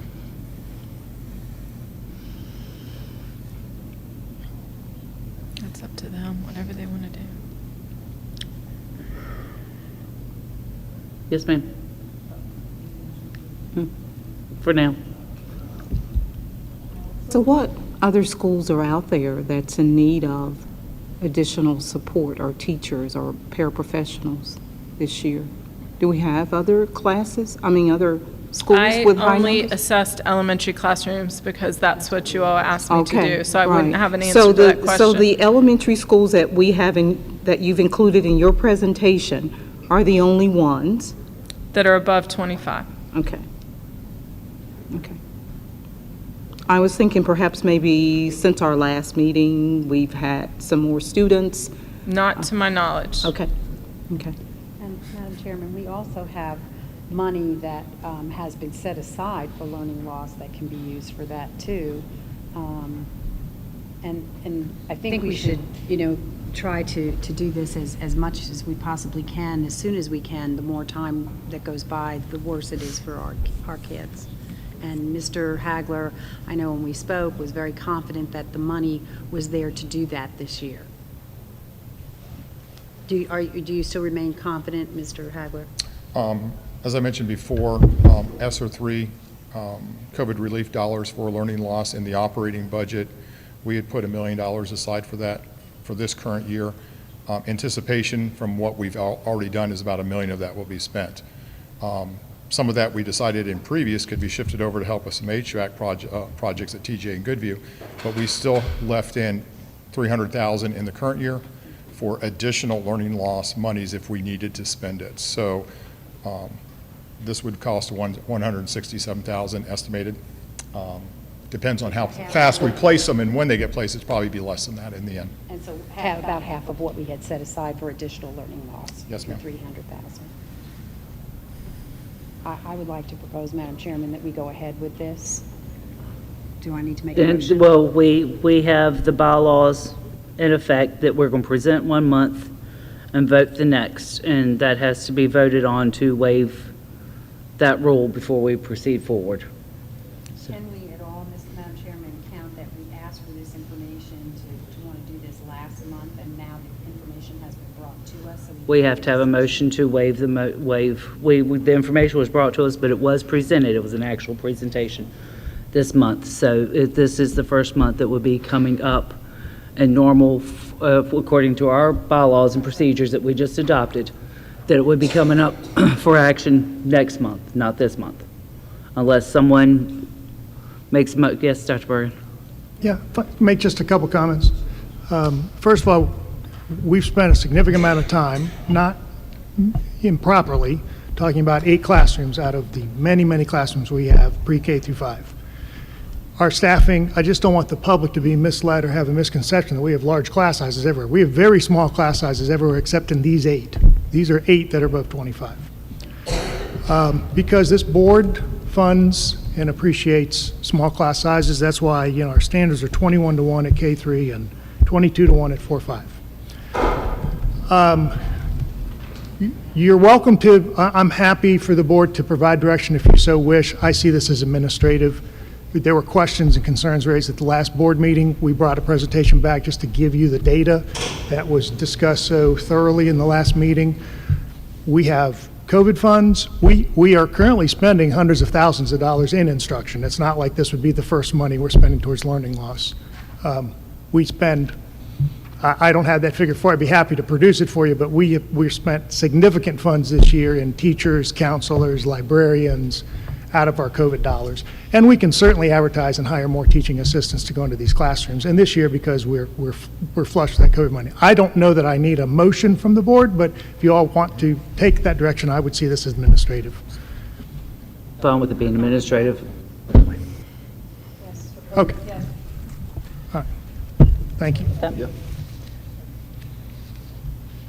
Thank you, Dr. Bergen. You're welcome. Okay, Mr. Hagler, you're still on the hot seat, though, for the school activity audit. As cold as it is here tonight, I like being in the hot seat, being from South Florida. Yes, in front of you, also in board docs electronically, but I also passed out in paper format. This is the annual audit of our school activity funds. Now, just to distinguish between, this is not the central office budget, but actually the activity funds in the schools that they maintain, and those are audited every year. So we have auditors go out to each school, work with the bookkeepers and principals, and review those. Happy to report that we received a clean bill and audit opinion on that, on the audit report. Now, there is a disclaimer on there that due to the nature and limited staff, there are certain things that they cannot guarantee, and that's separation of duties. We have one bookkeeper per school, so to separate all the duties is near impossible. But that is normal for any school system, as they stated. But other than that, all the financial statements are reported in good condition. I will say that to mitigate some of that, I've implemented some controls to oversee that. We actually do the bank reconciliations at the central office to give oversight to what's happening out in the schools, so that's an added layer of control that we've added in Bedford County Schools. And actually, we review those accounts with the bookkeepers and the principals. I go out and visit with principals and review the accounts probably once or twice a year is my goal to do that. So the other thing I'd like to call your attention to is they have comments on internal controls and other considerations. The third item listed there was an item that's been there for a while. It's just a philosophical disagreement I have with the auditors, but I'm going to implement and get that cleaned up. It's that if somebody has a reimbursement coming to themselves, their name should not be on the check. We require 2 signatures on each check out of the schools, and there has to be backup, which authorizes the expenditure. So if a principal were going to sign a check to themselves, it has to already be authorized by somebody from central office. That was good enough for me. Auditors like to have it that principal does not sign that check.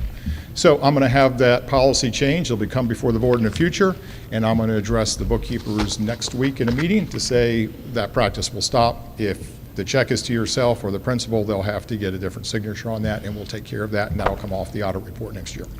So just wanted to report on that on the school activity funds. And just let you know, our audit is ongoing right now at the central office. Hopefully by November, December, or January, I'll present that to you. The county was a little bit delayed in the 21 audit, and I think that was just finished up a month or two ago, so I will present that to you at the next board meeting. That was at the end of June 21. End of June 22 is being worked on right now, and I'll bring that to the board as soon as that is completed. So just want to give you a heads up on future audit reports that'll be coming your way. Be happy to answer any questions you might have on the school activity funds.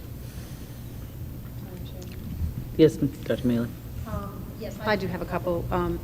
Mr. Hagler, under the school comments and cash disbursements, it's noted that the school tax exempt status was not utilized. Do we know why it wasn't utilized? Was it just an oversight? The bookkeepers know that they do everything possible to make sure we're using vendors that already have our sales tax exemption, and they pursue that, and they actually go to make sure they get reimbursed if they don't utilize that. There's so many transactions going on. There may have been a teacher that did a transaction and then sought reimbursement where they didn't have the sales tax exemption. But those are few and far between. We try to use all vendors that have our sales tax exemption on file, and with our purchase card, making sure that we submit that. So I would say If one of those got through, it probably wasn't one of the bookkeepers that placed the order, but maybe a reimbursement or something like that. But they diligently go after that in all cases. Cash receipts, it says that funds were received and appeared to be held overnight by a teacher. How did we find that out, or how do we? Based upon when the money was turned into the bookkeeper and taken control of her, that is our policy. That is in our policy manual. The teachers that collect money need to turn it into the bookkeeper into the office each and every day. I will say that there probably are some circumstances where the teacher has collected money or collecting money a little bit after school, and the bookkeeper may have already left. We have 2 schools where they share a bookkeeper, so that's near impossible to turn it in for that day. But that is the policy, and so when that's kind of broken, the bookkeeper will report that to the principal, and there will be a conversation with the teacher on that. Yep.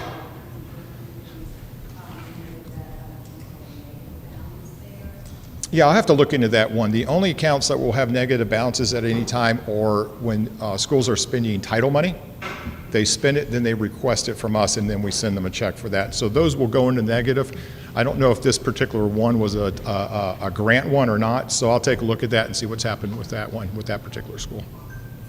But all accounts should be positive except where they got to spend it and then ask for reimbursement. Any more questions for Mr. Hagler?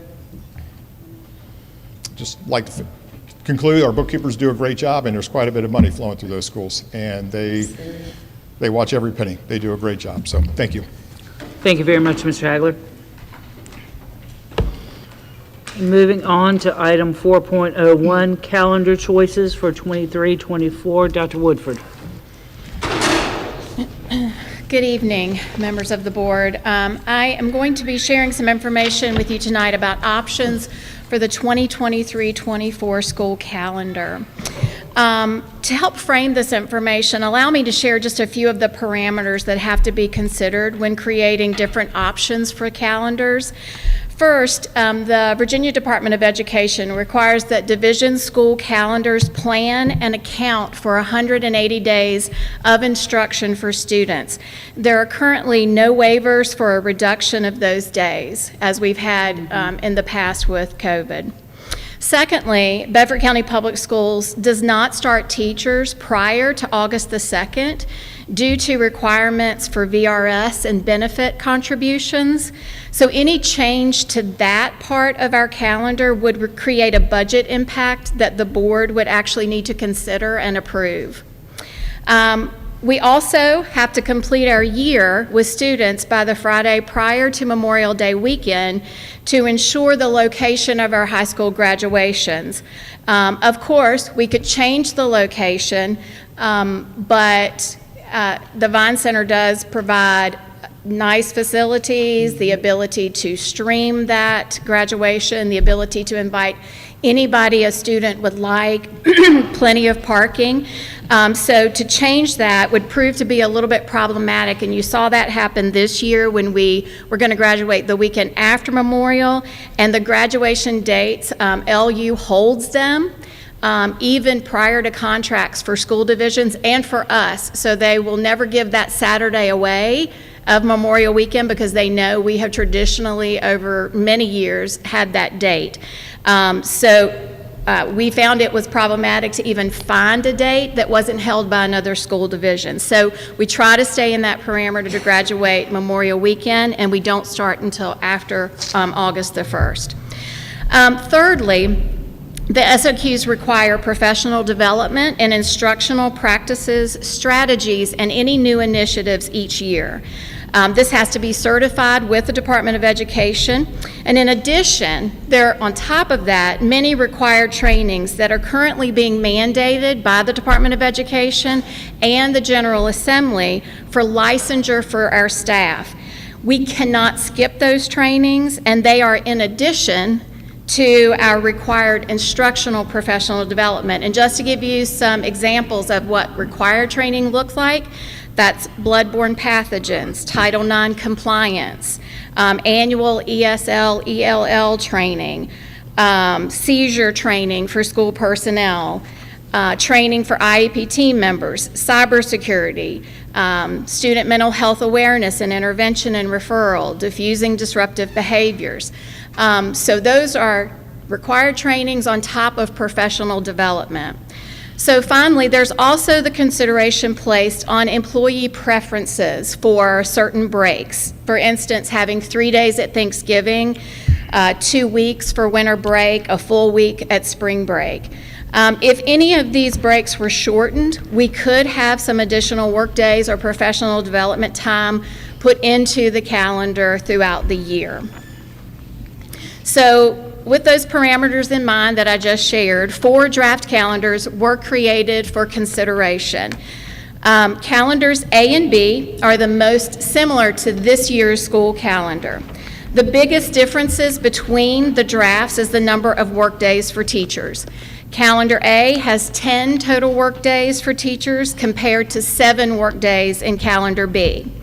To allow for more work days in Calendar B, we would have to decrease spring break by 3 days. So you'll see that one calendar has more work days, but a shorter Christmas or winter break, and the second calendar has the full 2 weeks at winter break, but fewer work days. Calendars C and D are similar to one another, but they offer the option of something new that we've been discussing, and that's a transition day for our kindergarten, 6th, and 9th grade students. They would attend on their own a first day without other students in the building, so they could get to know the school, get to know the teachers, get to know the routines, find their classes, be a little bit more comfortable, and participate in other types of moving up activities. Another feature of this calendar that we've never seen in a calendar before is a virtual work day for teachers prior to Teacher Work Week to allow time for completion of those state mandated trainings that are all virtual. This day is put on the calendar as the Friday before work week, but those trainings would be released earlier than that, and teachers would have the option to complete those trainings whenever they could, virtually at home, and we would just have a deadline for them to be done, and there wouldn't be time given during the work week to do those. All other features match calendars A and B with respect to winter break, shorter in calendar C and longer in calendar D. We did put out a survey, we sent a memo out on September the 6th that the 4 options were available for viewing to all staff, and that there was a survey link for employees to choose their top 2 choices for a calendar. The survey was open, for a little over 3 weeks. We ended up having about 340 responses with a first choice and 333 responses with a second choice. This is probably a rate of about 37% of our employees. If we look at all employees, if we're just looking at teachers, even though we know more than teachers just submitted, we're looking probably at a 45% rate of response to these calendar choices. The results of the survey indicated that the top first choice calendar was draft B. As a reminder, this is the calendar with the fewest teacher work days and the 2 full weeks at winter break. The survey indicated that draft D was the greatest second choice for calendars. This is the calendar with the transition day and the virtual work day prior to the in-person teacher work week. It also has the fewest teacher work days and the full 2-week winter break. If we look at the first and second choices together, overall, Calendar B was liked as the primary or secondary calendar by 41% of the staff overall. And Calendar D overall, as either a first or a second choice, was liked by 37% of the staff. The other 2 options were much lower than that. So based on the feedback from staff, we would recommend the adoption of Calendar B for the 2023-24 school year, and that would be a vote at the November board meeting. This is just information tonight, and I'm happy to answer any questions you might have. Questions, Ms. Harrison? Thank you, Dr. Woodford, for putting together this presentation for us, making it so clear. So it looks like calendar B is the calendar of choice for the majority of employees. Am I correct in that? I would say the majority of those that responded. Okay. We have a lot more employees than those that responded, but of the people In who the responded, response. that was the. Absolutely, so calendar B. Yes. You know, I was just reflecting on the work days that we certainly have provided our teachers with for this school year, and they've been very, very beneficial for them. Is there any possibility of us looking at adding at least another one workday for these teachers? And, you know, when I look at calendar B,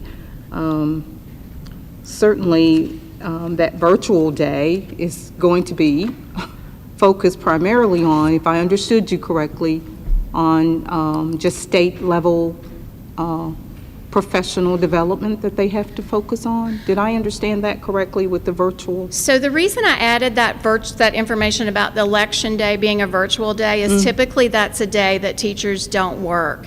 Okay. I was also trying to work into the calendar the promise made in the teacher resolution that we would give teachers 2 dates for virtual working at home. That just felt like a good day. Part of the reason we don't bring teachers in on election day is to leave our polling schools open and not have interference in polling.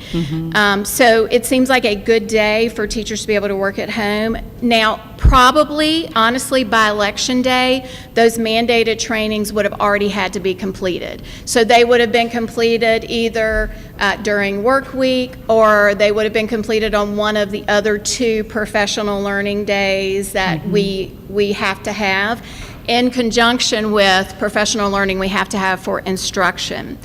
I will say, I have looked at every way to try to get an extra day here or there. We could get an extra day, work day, put in the calendar if we were to consider only taking Thursday and Friday for Thanksgiving instead of also the Wednesday. We could also take a day or 2 from winter break.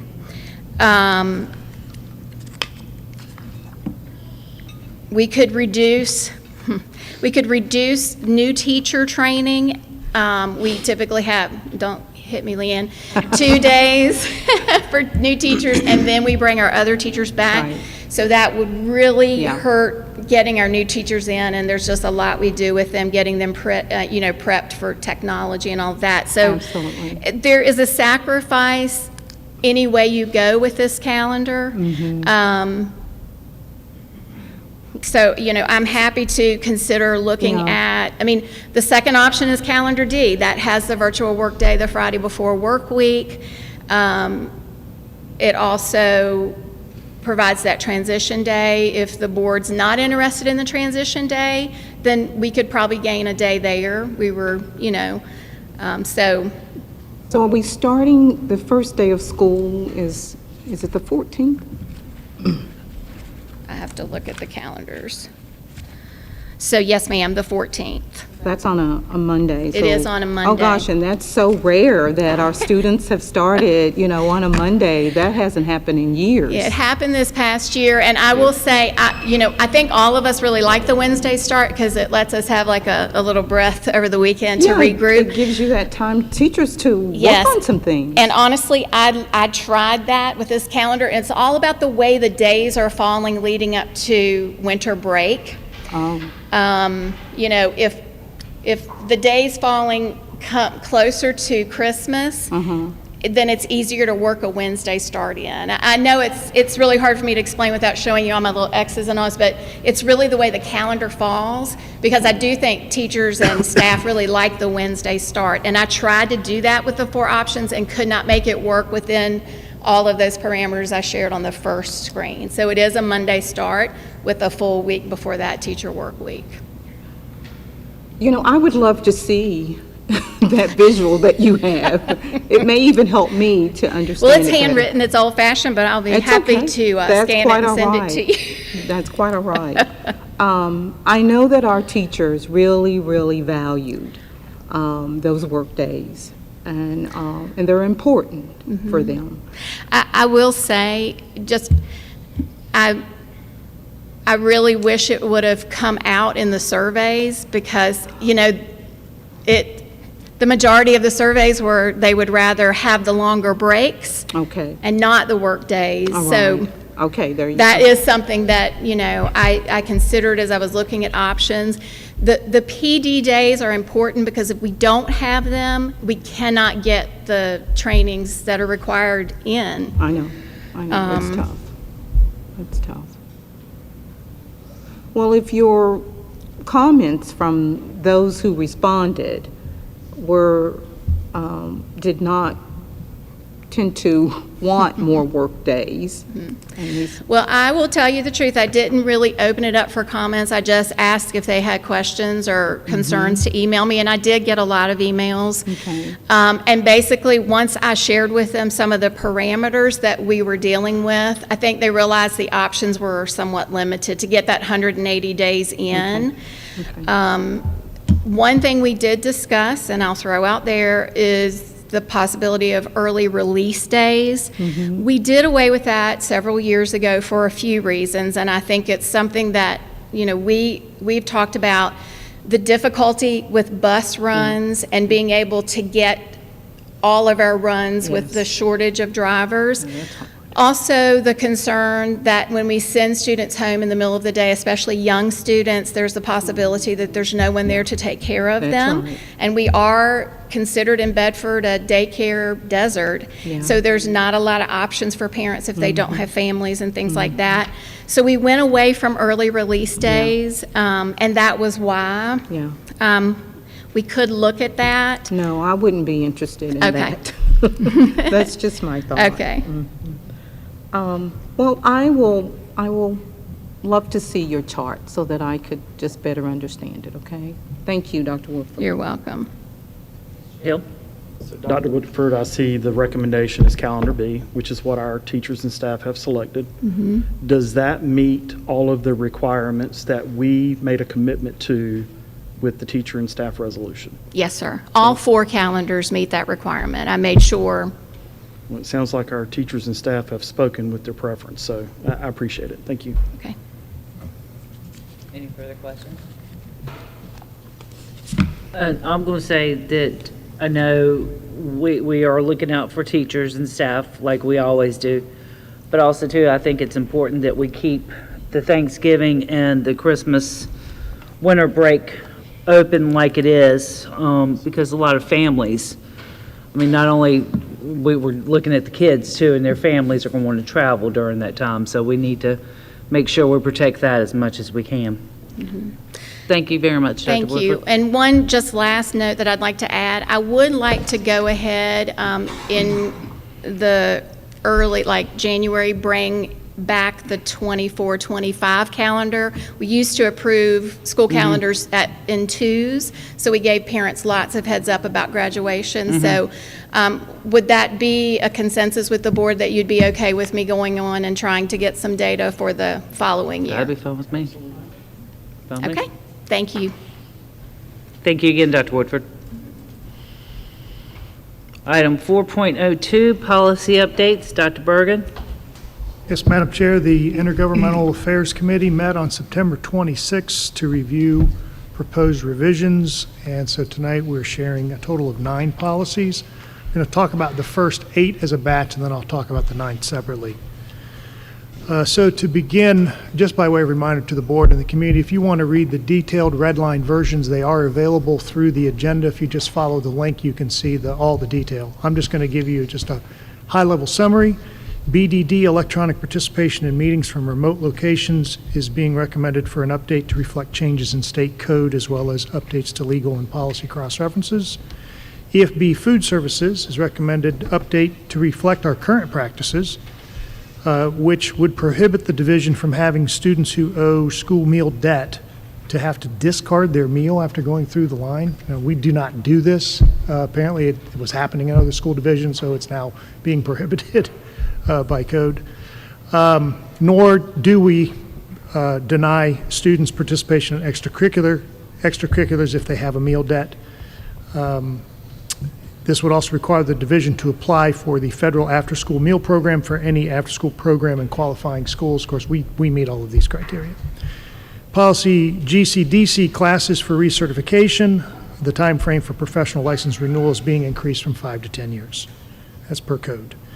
GCI, professional staff assignments and transfers, as well as GDI, support staff assignments and transfers. Both policies are being updated regarding transfer processes, just to clarify that employees may apply and interview for any open position. Seniority and performance evaluations are considered when involuntary reassignments need to be made. And IGAG, teaching about drugs, alcohol, and tobacco. There's been recent legislation by the General Assembly requiring instruction concerning gambling and the addictive potential thereof. So this instruction would, moving forward, be provided in health classrooms as part of the unit on addictive behaviors. That's 6 of the 8. The next 2 are IGAH, family life education. It's recommended policy language be added to permit family life education curriculum, which is offered before high school, to incorporate age-appropriate elements of effective and evidence-based programs on the prevention, recognition, and awareness of sexual grooming and of human trafficking of children.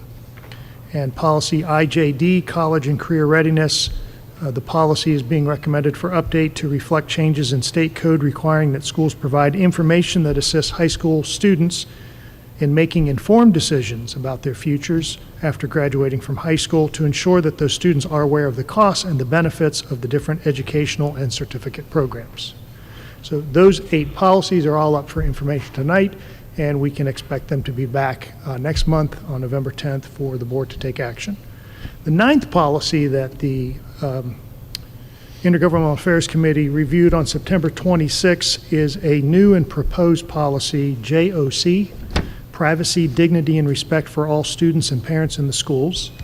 This policy has been drafted using a template that was provided by the Virginia Department of Education. That template is following VDOE guidance, or a guidance document, which is currently in public comment as required by law. The public comment phase will extend through October 26. So if anyone in the room here, anyone listening would like to make public comment, you still have until the 26th of October to join the nearly 60,000 other people who have made public comment on this guidance document. That's an overwhelming number of public comments for the state. As I've shared with the board, I've been advised by legal counsel that we can fully expect a delay of 30 days or more with the final publication of this guidance document, meaning when public comment ends on the 26th, it ordinarily would go into effect on the 27th of October. However, there's a different part in Virginia code that requires whenever there is public comment and there are legal concerns raised in the public comment period, that it will trigger a 30-day delay so that those legal challenges can be heard. So given this information, I just want to caution the board and the public that while this policy, JOC, is listed as an information item tonight, we should not have an expectation that it will be back at the November 10th meeting for action unless there's some change out of Richmond. So I'll, of course, be carefully monitoring, as I know you will, to see what happens on the 27th of October, to see if there is going to be a delay. If there is, we'll know. It won't be in for November. Or if it can be dispensed with quickly and there can be minor changes to the policy through the governor and through the Secretary of Education and State Superintendent of Instruction, and it doesn't have any material difference on the policy or any difference on the policy that's been presented tonight, then the board could entertain taking action in November. I don't think that's likely, but it's possible. Okay, so those are the 9 policies that are on the information agenda for tonight, Madam Chair. That's all I have on this item. Thank you very much, Judge Burry. Any questions? Great. We will move on then to item 9.01, approval of policy updates presented at the September 8th, 2022 board meeting. Do I have a motion? Madam Chairman, I make a motion that we approve the policy updates presented at the September 8th, 2022 meeting as presented. I have a motion by Dr. Mealy. Do I have a second? Second by Mr. Daniels. Any discussion? All those in favor signify by saying aye. Aye. Opposed? Motion carries. Item 10, Superintendent's Report. Dr. Bergen.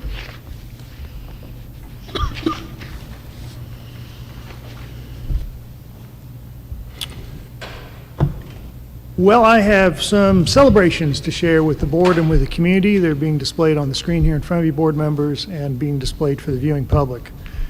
On this first slide, we'd just like to share with the board and the community some recognition our students have been receiving from the College Board. Students from across the country are recognized by the College Board when they have excelled in the classroom and on College Board assessments. To be eligible for the award that we're discussing tonight, a student must have a GPA of 3.5 or higher and scored at least a 3 or more out of 5 on their AP exams. And we're just so proud of 3 Bedford County Public School students who have earned this recognition. From Stanton River High School, Kirsten Bruns, and 2 students from JF, Raven Rucker and Maria Ziegler. We also have 2 students who earned their AP Capstone Diploma. For this honor, students have to score a 3 or higher on their AP Seminar and AP Research and on 4 additional AP exams of their choosing. That's 5 altogether. We have 2 students who have accomplished this exceptional achievement from Stanton River High School, Parker Bruns, and from Jefferson Forest, Bryn Hill. And finally, we want to recognize and congratulate all 56 of our AP scholars from our 3 high schools collectively. Those 56 students all had an average score of 3.47, almost 3.5 out of a 5 on their AP exam. So congratulations to all of our students on their successes in their AP classes. Next, we'd like to recognize 2 young scientists from Forest Middle School. As you see there on the screen, it's Olivia Della Pena and Avery Pizek. These 2 young students participated in the 2022 Central Virginia Regional Virtual Middle School Science Fair this past May, and they won first place for their chemistry project. So get this, this was the title of their project: Plastic Made from Milk, an investigation into the usability of milk plastic spoons versus petroleum-based plastic spoons. Huh. They were 2 of 300 students selected from a field of over 1,800 students from across the country, and they will receive $125 from the Department of Defense. Congratulations to you, Olivia and Avery.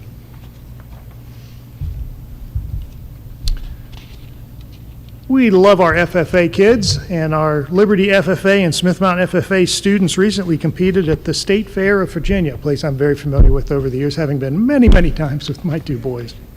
Collectively, these 2 chapters had strong finishes in the competitions for forestry, tractor operations, tractor troubleshooting, horticulture, and hippology. Do you know what hippology is? I had to look it up too. Study of horses. Congratulations to our Liberty FFA students, Claire Chasten, Adam Witt, Nick DeWitt, Andrew Heiner, Riley Heiner, Wyatt Jenkins, and Allison Long. And to our Smith Mountain FFA students, Kelsey Weston, Adriana Jernigan, Emma Bays, and Alex Edwards. Dr. Mealy, this next slide is for you. The Virginia Pilot Pathway Scholarship Program provides flight training for high school students in order to help those students who have demonstrated potential towards their career goal of becoming a commercial pilot. Congratulations to Jefferson Forest High School's Madeline Powell. Madeline was selected to receive one of only 11 scholarships for this fall. Each scholarship will cover up to 40 hours of flight training plus the private pilot licensing fee. And so when she finishes up, Dr. Mealy, she will come to you for additional training. Way to go, Madeline. More than a decade ago, a group of youth with disabilities requested that Virginia officially recognize the month of October as Disability History and Awareness Month. To help us all build awareness and promote positive attitudes in schools, creating a culture of mutual respect, understanding, and equal opportunities for all.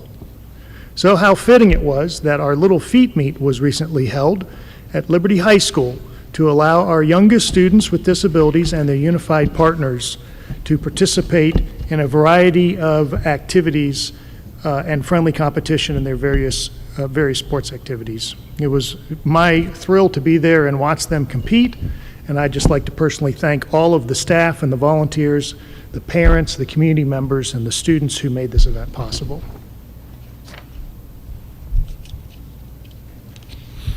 If you've been following along on our Facebook page, you know that the school administration this year, in partnership with the Bedford Area Education Foundation, has one-upped on our Bedford's Best program that we implemented last year. This year, we're recognizing 2 staff members each month who go above and beyond to make a difference in students' lives every day. So in September, it was our honor to go out and meet and congratulate 2 recipients that included Bethany Lyle. Bethany is the school counselor at Otter River High School, and Patrick Northrup, who serves as the school crossing guard out in front of Bedford Elementary and at Liberty High School. The people who wrote beautiful letters about both these individuals and the impact that they make on people every day. I had the pleasure of visiting with them in their work site and presenting a gift of appreciation courtesy of the BAEF for all that they do. Now, if anyone here tonight or viewing this meeting would like to nominate a staff member, please visit our website and click on the Bedford's Best link under District News, and we will continue to recognize 2 individuals each month for their outstanding efforts to serve our community. Earlier this month, on October 2nd, was National Custodian Day. So if we didn't have a chance to do it on the 2nd, we'd like to do it tonight to all of our custodians. We just want to pause and thank you for all that you do for our students and our staff and our visitors. We simply couldn't do it without you. Bedford County Public Schools recognizes and has for many years the 17th day of September as Constitution Day and the 3rd week of September as Civics Education Week. Students from across the division participated in activities to reflect upon the importance of citizenship, learn more about the United States Constitution on its 235th anniversary, and more about the rights and obligations of citizenship in the United States of America. Also celebrated earlier this month was Blue Star Welcome Week. How appropriate for Bedford County being the home of the National D-Day Memorial that we would pause and take recognition of Blue Star Welcome Week. America's military families, for those of you who have served in the military or know those who have, know that they're often called upon to move across the country into a new community every year. And approximately 600,000 military-connected students need to begin again in a new school. We can all understand how challenging and stressful that might be. So we want to make sure that all 189 of our military-connected students feel welcomed, and we want to take this opportunity to share how much we appreciate them and their family members for the service and sacrifices they've made for our community and our country. This is a busy month of recognitions and celebrations because it's also Hispanic Heritage Month. So we'd like to take time out to recognize and celebrate the many contributions and the diverse cultures and extensive histories of our 454 Hispanic and Latino American students and their families. Students from across the division this month have been learning more about Hispanic culture by creating things like Hispanic-inspired artwork and food dishes and singing songs and dancing the salsa to help them better understand and appreciate how much Hispanic culture has enriched all of our lives. As was mentioned during the absolutely fabulous presentation from our instructional team earlier in this meeting, we had a ribbon cutting ceremony at Susie G. Gibson Science and Technology Center, the building that we're in tonight, to bring attention to our newest CTE program in heating, ventilation, and air conditioning, or HVAC. There are 12 students enrolled this year in this brand new program. These 12 students will be earning credentials that will enable them to go straight into the workforce upon graduation, since there is such a need for skilled HVAC technicians in this area. We mentioned them earlier, but it's certainly worthy of repeating again. We'd like to thank those businesses who have made in-kind donations or otherwise supported us in beginning this program. They include Southern Refrigeration, Davis Heating and Cooling, Witt Mechanical, Gem Air Ream, Southern Trust, Varney, and the Vistas at Dreaming Creek. Special thanks also to Chef Shoup and the culinary arts students who prepared a wonderful meal for everyone at the ribbon cutting ceremony, and to our JROTC students who served as guides and giving tours on the campus, and to all the staff and the community members who attended and made the event such a success. And we'll end our presentation with 3 things you need to know. So first, we are just so proud of the exceptional work and collaboration from all of our teachers, staff, students, parents, and community in achieving full accreditation for all of our BCPS schools, and doing this particularly while navigating the many challenges of these past several years. We still have a lot of work to do, but together we're going to continue to advance student achievement and opportunities for all. Second, a quick reminder that school is going to be closed for students next Monday and Tuesday. October 17th, kids are going to stay home. That is an individual and team planning day for our staff. The following day, on Tuesday the 18th, kids are going to stay home, and that is a professional development day for our staff. It's a 4-day weekend for our kids. Lastly, parents should be on the lookout for student report cards, which will be sent home on the 24th of October for their achievements in the first quarter. That's the 24th of October, parents. Be on the lookout for those report cards. Madam Chair, that concludes the superintendent's comments. Very much, Dr. Bergen. It's great to see so many things that we can celebrate. Yes, ma'am. Okay, we'll move on to committee reports. Ms. Harrison, we'll start with you. Thank you, Madam Chairman. So on September the 30th, the facility committee met.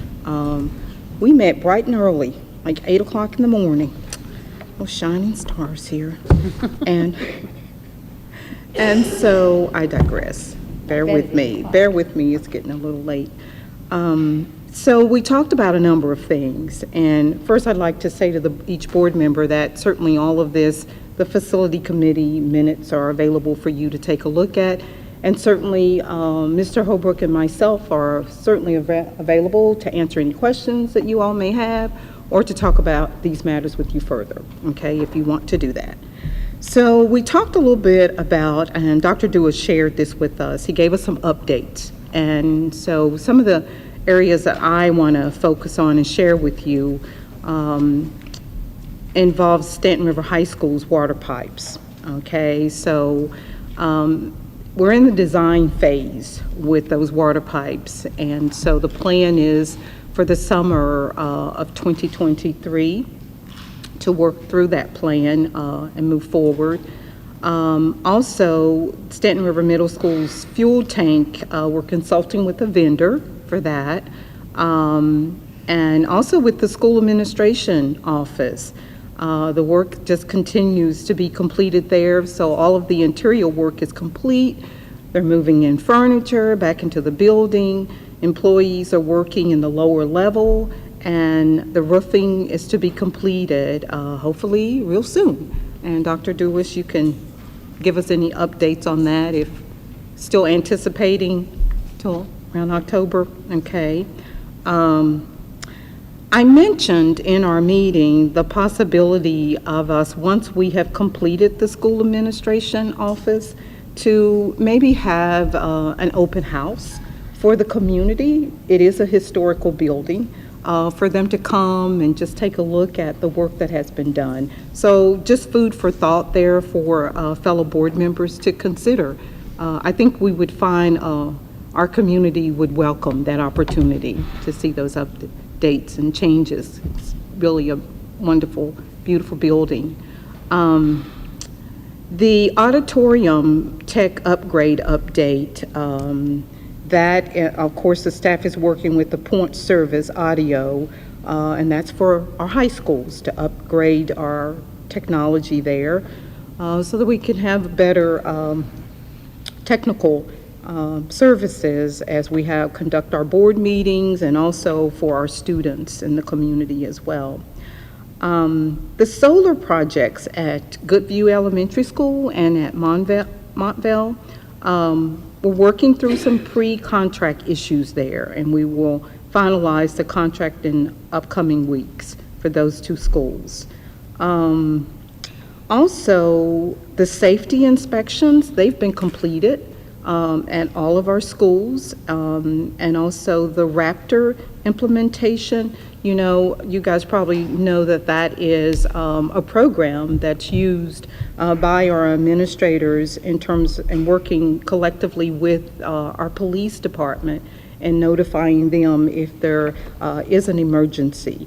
So that particular program is being implemented. Got a few little things we're going to work on, but to accelerate the timeline, but it's moving along nicely. Boonesboro HVAC project update. I want to give you guys an update on that. We have, it was reported to us in our meeting that the hall duct coils were not part of the original design, and they need to be ordered and installed in the summer of 2023. And I know you all know how near and dear Boonesboro's HVAC system means to me. And so I was really happy to learn that we can certainly move forward on this. It would be a change order, but we have contingency funds that would certainly take care of it. So it's no extra cost, just a bit of a delay for the school, but a much needed, as you all know, Boonesboro needs that HVAC system. And so we've come along very nicely. We just need the hall duct coils. They're going to be just looked at and taken care of there. If you have any questions, don't hesitate to talk to us further about that. And if you want to share any input this evening on how we should proceed with it, if you have a thought, certainly, Madam Chairman, I assume it would be okay for board members to talk about it further. Or you can reach out to Mr. Holbrook or myself. As you can see, we had quite a intense meeting here, lots of things we discussed. One of the things that we did draw closure to, so to speak, and we talked a little bit about, involved our school capacity follow-up discussions. You know, we've had a number of meetings with the community and sharing with them our plan for just restructuring some of our zones. And so we are now wanting to have our public hearing in January. So in January, we want to move forward with the public hearing. And then in February, we'd like very much to take action on that item. So again, if any of you have questions about any of the school capacity discussions that we've had previously, I welcome a phone call from any of you, and willing to answer any questions that you all may have. I'm glad that we are addressing, I'm going to be redundant here, but I'm glad that we are addressing the capacity issue at many of our schools. And I believe and feel confident that the plan that we have and that we're offering our community is one that is fair and one that's going to address this need that we have. Let's see, what else am I leaving off? Okay, I believe that's all that the facility committee that we talked about. Thank you, Madam Chairman. Another committee as well? Well, I'm no longer serving as that chair for the Laurel School, and so... But you are still serving on the committee, correct? Yes, ma'am, I am, but we have not had a meeting and will not be having a meeting until, I believe, sometime in November or December. Very much. Before we move on, I heard Ms. Hairston make the request of the public hearing in January. Does anyone have an objection to go ahead and putting that on the calendar at the board meeting scheduled for January? We're going to do it at the same time as the board meeting? We'll open up the public hearing before the board meeting like we've done previous public hearings. Will that be okay? Yep, that's fine. Is that okay with everyone? Okay, Ms. Johnson, thank you very much. Okay, Dr. Mealy, did you have any committee reports? Yes, I'm not going to discuss the finance meeting because I think really Mr. Hagler and Dr. Calvert covered all that. If you have any questions, certainly you can communicate there, ask Mr. Nelms or myself. I did go to a Roanoke Valley Governor's School meeting, mostly to talk about the beginning of their year and currently what they're doing, their strategic plan. But one thing that stood out to me there that I wanted to bring back here was they really look at subgroups and racial, ethnic, socioeconomic makeup of their students. And it was a little distressing to see that there are currently 8 divisions that participate with the governor's school, and 3 of the 8, we are one of those, when they first started the year, had no students of black students that were part of the group, and no economically disadvantaged. Now, later on, they were able to pick up some students who were economically disadvantaged, but no black students. And we do have a fairly good population of black students, so I was just wondering, no one has to do this tonight, it seems unreasonable to me that, you know, we started the year with no disadvantaged students when we have so many in this county and no black students. So I'd just be interested if someone can just help me understand, are these students not applying? Do they not know about it? What do we need to do to try to improve that? Because I believe when you're talking about the governor's school, you're talking about elementary school. You got to get them in the pipeline and working up toward going there. But it was a little disturbing that, and we weren't the only one. There were three divisions, and everyone else, all the other divisions, seem to be able to meet that. So I'm just curious as to why, and is there anything we can do to improve that? So who is actually in charge of that or knows most? Sorry, another thing on your plate. And I'm not saying we did anything or whatever. It's just you were there. I'm just curious to, it just seems a little unreasonable that we don't have any of those subgroups that are in our mix there, and certainly would benefit them. And that's all I have, Madam Chairman. Judge Mealing, that's the only committee you have as well, correct? I have my finance, but Mr. Hagler and Dr. Calvert really discussed Yes. what we have. I mean, unless you have anything else, Mr. Nelms, to add. Everything, Okay. they I covered think it. they covered what we And spoke you're with about. her? Okay, Mr. Hill? IGA meeting, next meeting is October 25th. All of the policies that we met last month were covered tonight. There was no Central Virginia Gov School meeting for October, so we will meet again in November. So, Yep. okay. All right. Daniels. SEAC. Well, Mr. Nelms, you didn't have anything No, with the other than finance. what? Correct. Okay. Mr. Daniels, thank you. Right, SEAC meeting October 20th, that's at 5:45. Just want to announce that there is a special needs trunk for treat that's going to be held at Brookville High School on October 29th. And I was at the Little Feet meet at Liberty High School, Dr. Bergen. It was just a beautiful, perfect day, and to see all the kids just having such a great time. And their smiles, and it was just, overall, it was just a great day. All the volunteers and staff that was able to attend, just thank you from the bottom of my heart, and everybody that was there. I know it makes a very big impact, so thank you. Now we'll start with you for comments and concerns from board members. All right. So I do have an update regarding some old business that was talked about at the last meeting. Mrs. Sheldrake will be thrilled to hear that we have a group that's volunteered to step up and invest in your son Caden's future. Several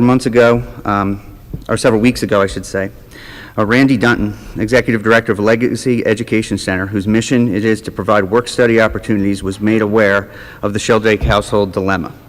I spoke with him shortly thereafter, and Legacy Education Center has agreed to step up and pay 100% of Caden Sheldrake's education for the year, all of it. This action on behalf of Legacy to provide the solution for Caden Sheldrake is worthy of applause and fulfills their mission of being empathetic and encouraging kids towards excellence in their chosen field. Thank you to Randy and Legacy for removing the financial barriers for the Sheldrake's household as you've done with other kids. I wanted to let each of the board members know how much I appreciate them for a lot of different reasons, but it's also the special sauce that allows us to debate and provide solutions that are actionable for Bedford County. Mrs. Hairston, You said it best last meeting when you said you have a big, big, big heart. There is a community that continues to talk about your legacy as principal at Otter River and the families that you've touched.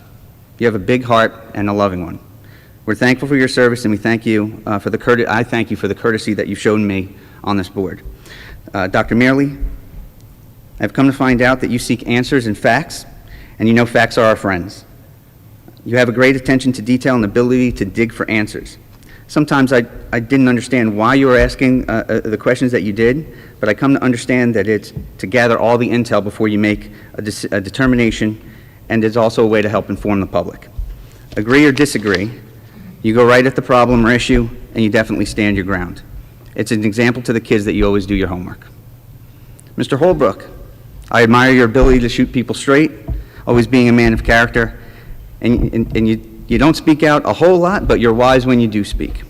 Your love for Bedford County and your ability to relate to people from all walks of life is encouraging to others and downright impressive. God bless you. Keep up the good work. You're truly a man of action and not words.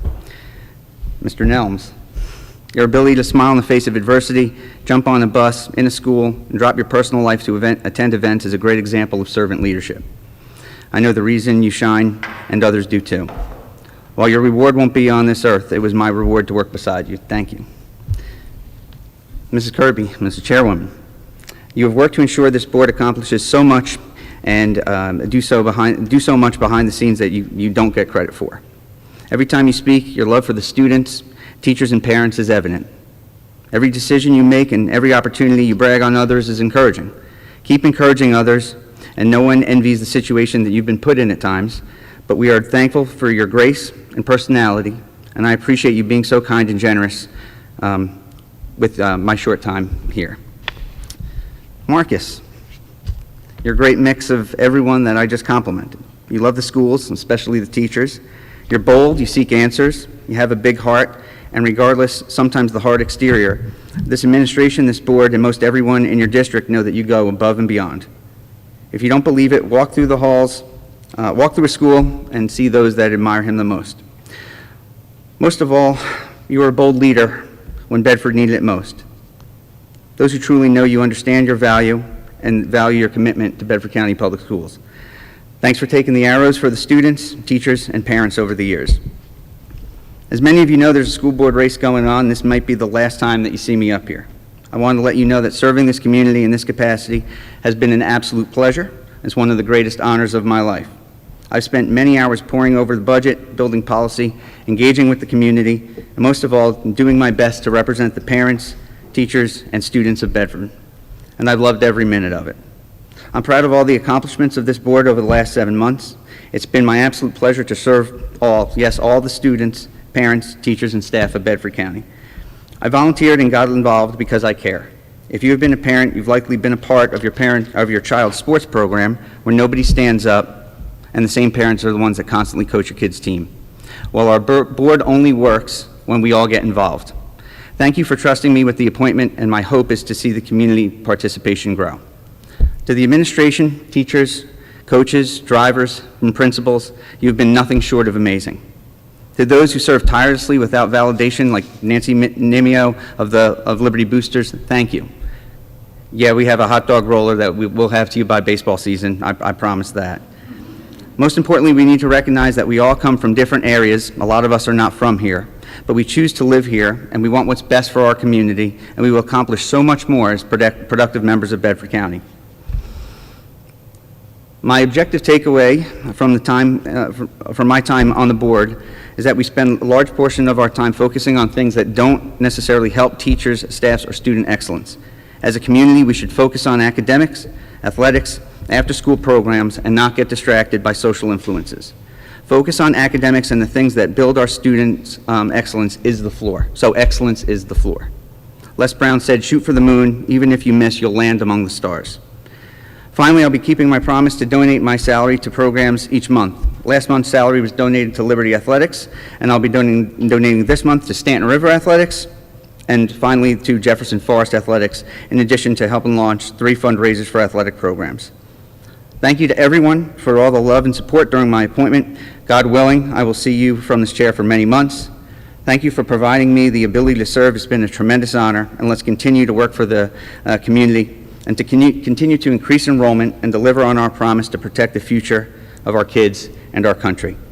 Thanks. See you next month. Thank you, Mr. Daniels. Mr. Nelms? I don't really know how you can follow something like that, so I'm just going to say huge thank you to the people who are continuing to boost our CTE programs. I love seeing that enrollment is the highest it's ever been, and I want to continue to stay #1 in leading other divisions. Thank you. Mr. Holbrook? I just want to echo what Dwayne said. That's really good to see that. It's just a shame that we have a waiting list of students now, so I guess we kind of jumped out of the pot into the fire. Another problem, of course, but that's good to see that people are getting interested in some of the changes that were made by the board and the administrators have worked to get people signing up. So just want to continue on that path. And that's it. Thank you, Mr. Holbrook. Dr. Mealy? Yes, I want to start by thanking Sheriff Mike Miller, the Bedford County Police, the SROs, the Special Tactical Team, and the EMT personnel for the active shooter training that I attended. Ms. Harrison was there. I think Mr. Edwards attended. Did you attend as well? There were a few of us there. This was probably one of the most enlightening and frightening and extremely worthwhile PDs I've ever been to. We were given the opportunity at the beginning to ask questions, and although I don't want to share some of the questions we asked because it could compromise security, I will tell you, Mrs. Harrison and I grilled these people. Have you thought about this? Have you thought about that? What are you going to do if? What's the plan for that? And there wasn't one question that we asked that they hadn't already thought of a long, long time ago, figured out how they were going to keep our students safe. We had an opportunity to participate in in that scenario. So I was given an AR-15 and a vest that weighed like 40 pounds, and they set up a scenario of a shooter in a building, and you can just see how fast things happen, what they do, how you operate as a team in that situation. And I just have to thank all of those people because they are, their bravery, their training, their continued dedication to this county. I walked away just feeling that our children are safe to the maximum extent that it is humanly possible to do. These people were just incredible, and I'd like you to take this back to the sheriff's office, please. So the dedication they exhibit to the community was just mind-blowing to me. I mean, I've always appreciated first responders, but what they've learned and done to counter an active shooter situation is just amazing. I don't know if you've ever seen a police dog take down somebody who's running, but oh my God in heaven, don't run from the animal, that's for sure. I mean, the shepherd just, they were running down the hall and the shepherd took off, and I mean, that guy was down. And it was just an amazing, amazing day. It was like, I think 10 to 3. It was a fairly long day, but it was so worthwhile. And I just thank the tactical teams and the sheriff's office and our SROs. Just amazing. Please make sure Sheriff Miller hears this. I did hear, Dr. Mealy, you were a great shot. Well, I don't know, but it was very exciting. It was, the vest was like, you walk around with this thing? And they said, well, yeah, that's one of the light ones. And I was like, oh my gosh. So it was just very, putting yourself in that situation just brought everything, to life. It was amazing. I also, as we head toward the end of the first quarter here, I just want to thank our teachers and staff, as I try to do every month, and our students. It's nice to have everybody back to normal. It's nice to try to bring things back to the way they used to be. So thank you for all your hard work with that. It is definitely not easy. We have children who have not been in school in a while, and there's a lot of challenges that teachers are facing, and just know that you're so very appreciated, all the work that you put out, and our staff as well. It takes all of us to do it, from the custodians to the superintendent, and I just thank all of you for such a great start to the year. I do want to ask Dr. Bergen, since we are at the end of the quarter, will you be able to present us with some assessment data in our November meeting, since benchmarks should be over by that time, and that sort of, any assessments? I'll go back and check with our instruction team to see what data we can bring, but we have lots of beginning of the year data, so we'll go back and talk about that as a team. I'd like to have data in front of this board every month that we can. So. Yeah, I think at one time we had talked about looking at data at least quarterly. So, if we could, if everybody's in agreement, if we could set up like, if it's October 14th, well, then the next, meeting isn't until the second week in November. So, I think this board would be interested in seeing how our children performed and Sure. where we are relative to our goals. So if everyone's okay with that, Madam Chairman, can that be added to our agenda for next month or as a staff report? What do y'all think? Mr. Daniel? The data's there, yeah, absolutely. I also want to take just a minute to thank Barry Sexton, Mr. Sexton, and to David for all the work and all of our techs that they do to set this up. I know it's a lot of work, and I just really, really appreciate all the time you put into this, so thank you for that. And to the staff for all your presentations. You've really boiled things down, so it makes it a little bit easier for us to understand, so thank you for all the work you do for that. It doesn't go unnoticed, and it's very, very appreciated. And that's all I have. Oh, you're Dr. next. Mealy? Okay, I'm next. Ms. Harrison? All right. Well, I also attended the shooter training. I wasn't quite as actively engaged as my friend here, Dr. Mealy. She was all suited up. But it was just so informative. I remember making a comment to some of the officers there, and maybe even to Dr. Dewis, that this is something that I feel, a training, an opportunity for principals and other staff members to actually witness and perhaps maybe even participate in. But I want to also echo the same sentiments that Dr. Mealy has shared regarding the police officers, the tactical team, Sheriff Mike Miller, just all of them. They were just phenomenal and just remarkable individuals.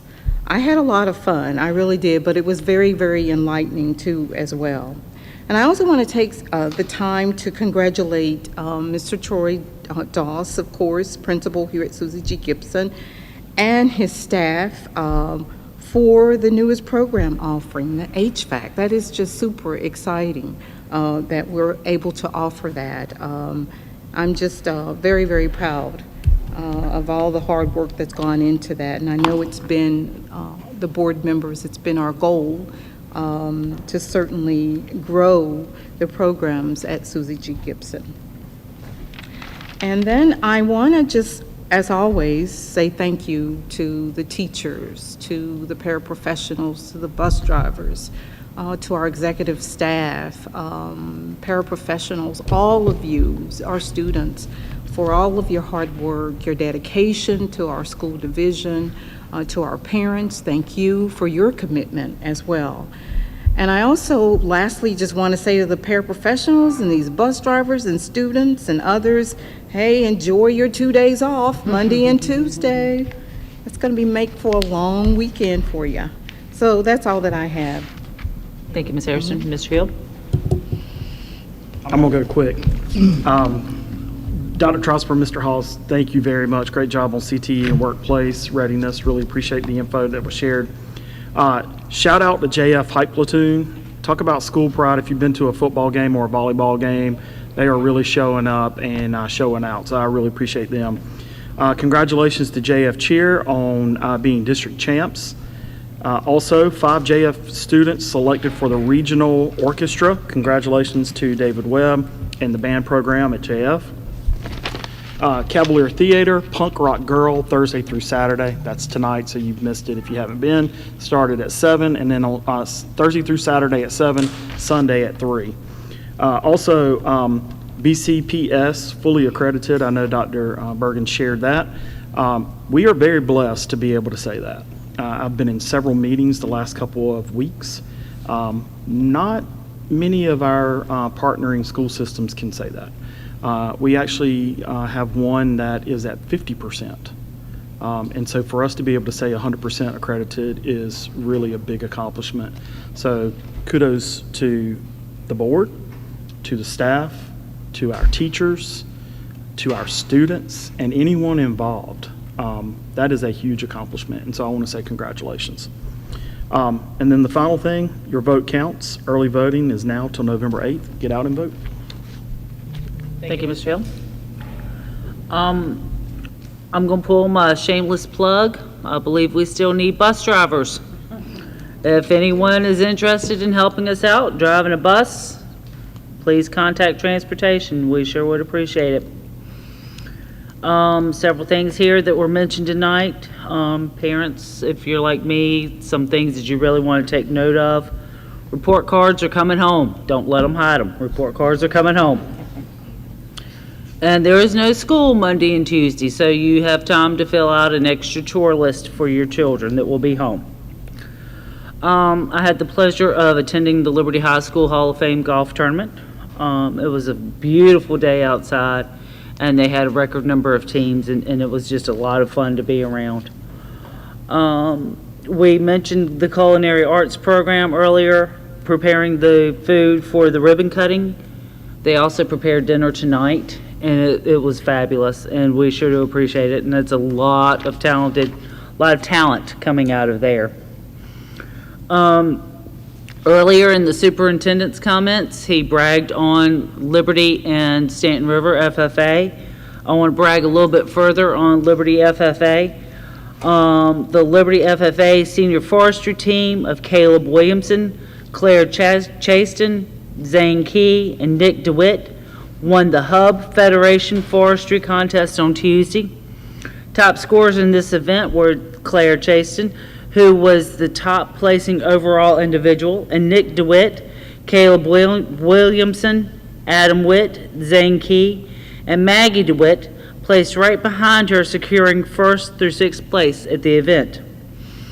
Autumn Renfro was the only freshman in the entire contest, did an excellent job. Way to go, Liberty FFA. The team will move on to the area event next week, where they will square off with students from all over the South Ridge area of Virginia.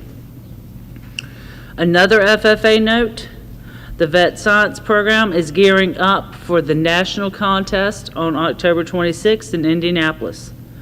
They already took the written part of the test virtually last week, and they will know the results during the second portion of the contest in Indianapolis. So good job, Liberty FFA, something to be really proud of. And last but not least, congratulations to the Liberty High School competition cheer squad for crushing it in last night's Seminole District competition. They placed first in the 3A division and second overall in the district. They are now qualified for Region 3C competition next weekend. Congratulations, Liberty Minutemen cheer, and best of luck next weekend. And I said that was the last thing, but I fibbed. My last thing is I want to make sure that the students know how much they are appreciated. These guys are out there doing great things, whether or not their name's called out here or whether they just get an extra pat on the back at home from their parents. But guys, keep doing great things. You are appreciated. Now, that was my last thing. Do I have a motion to adjourn? So I have a motion by Mr. Hill, a second by Mr. Daniels. I'll call it Boel heard that. Any discussion? I didn't think so. All those in favor signify by saying aye. Aye. Opposed? Motion carries. We are adjourned.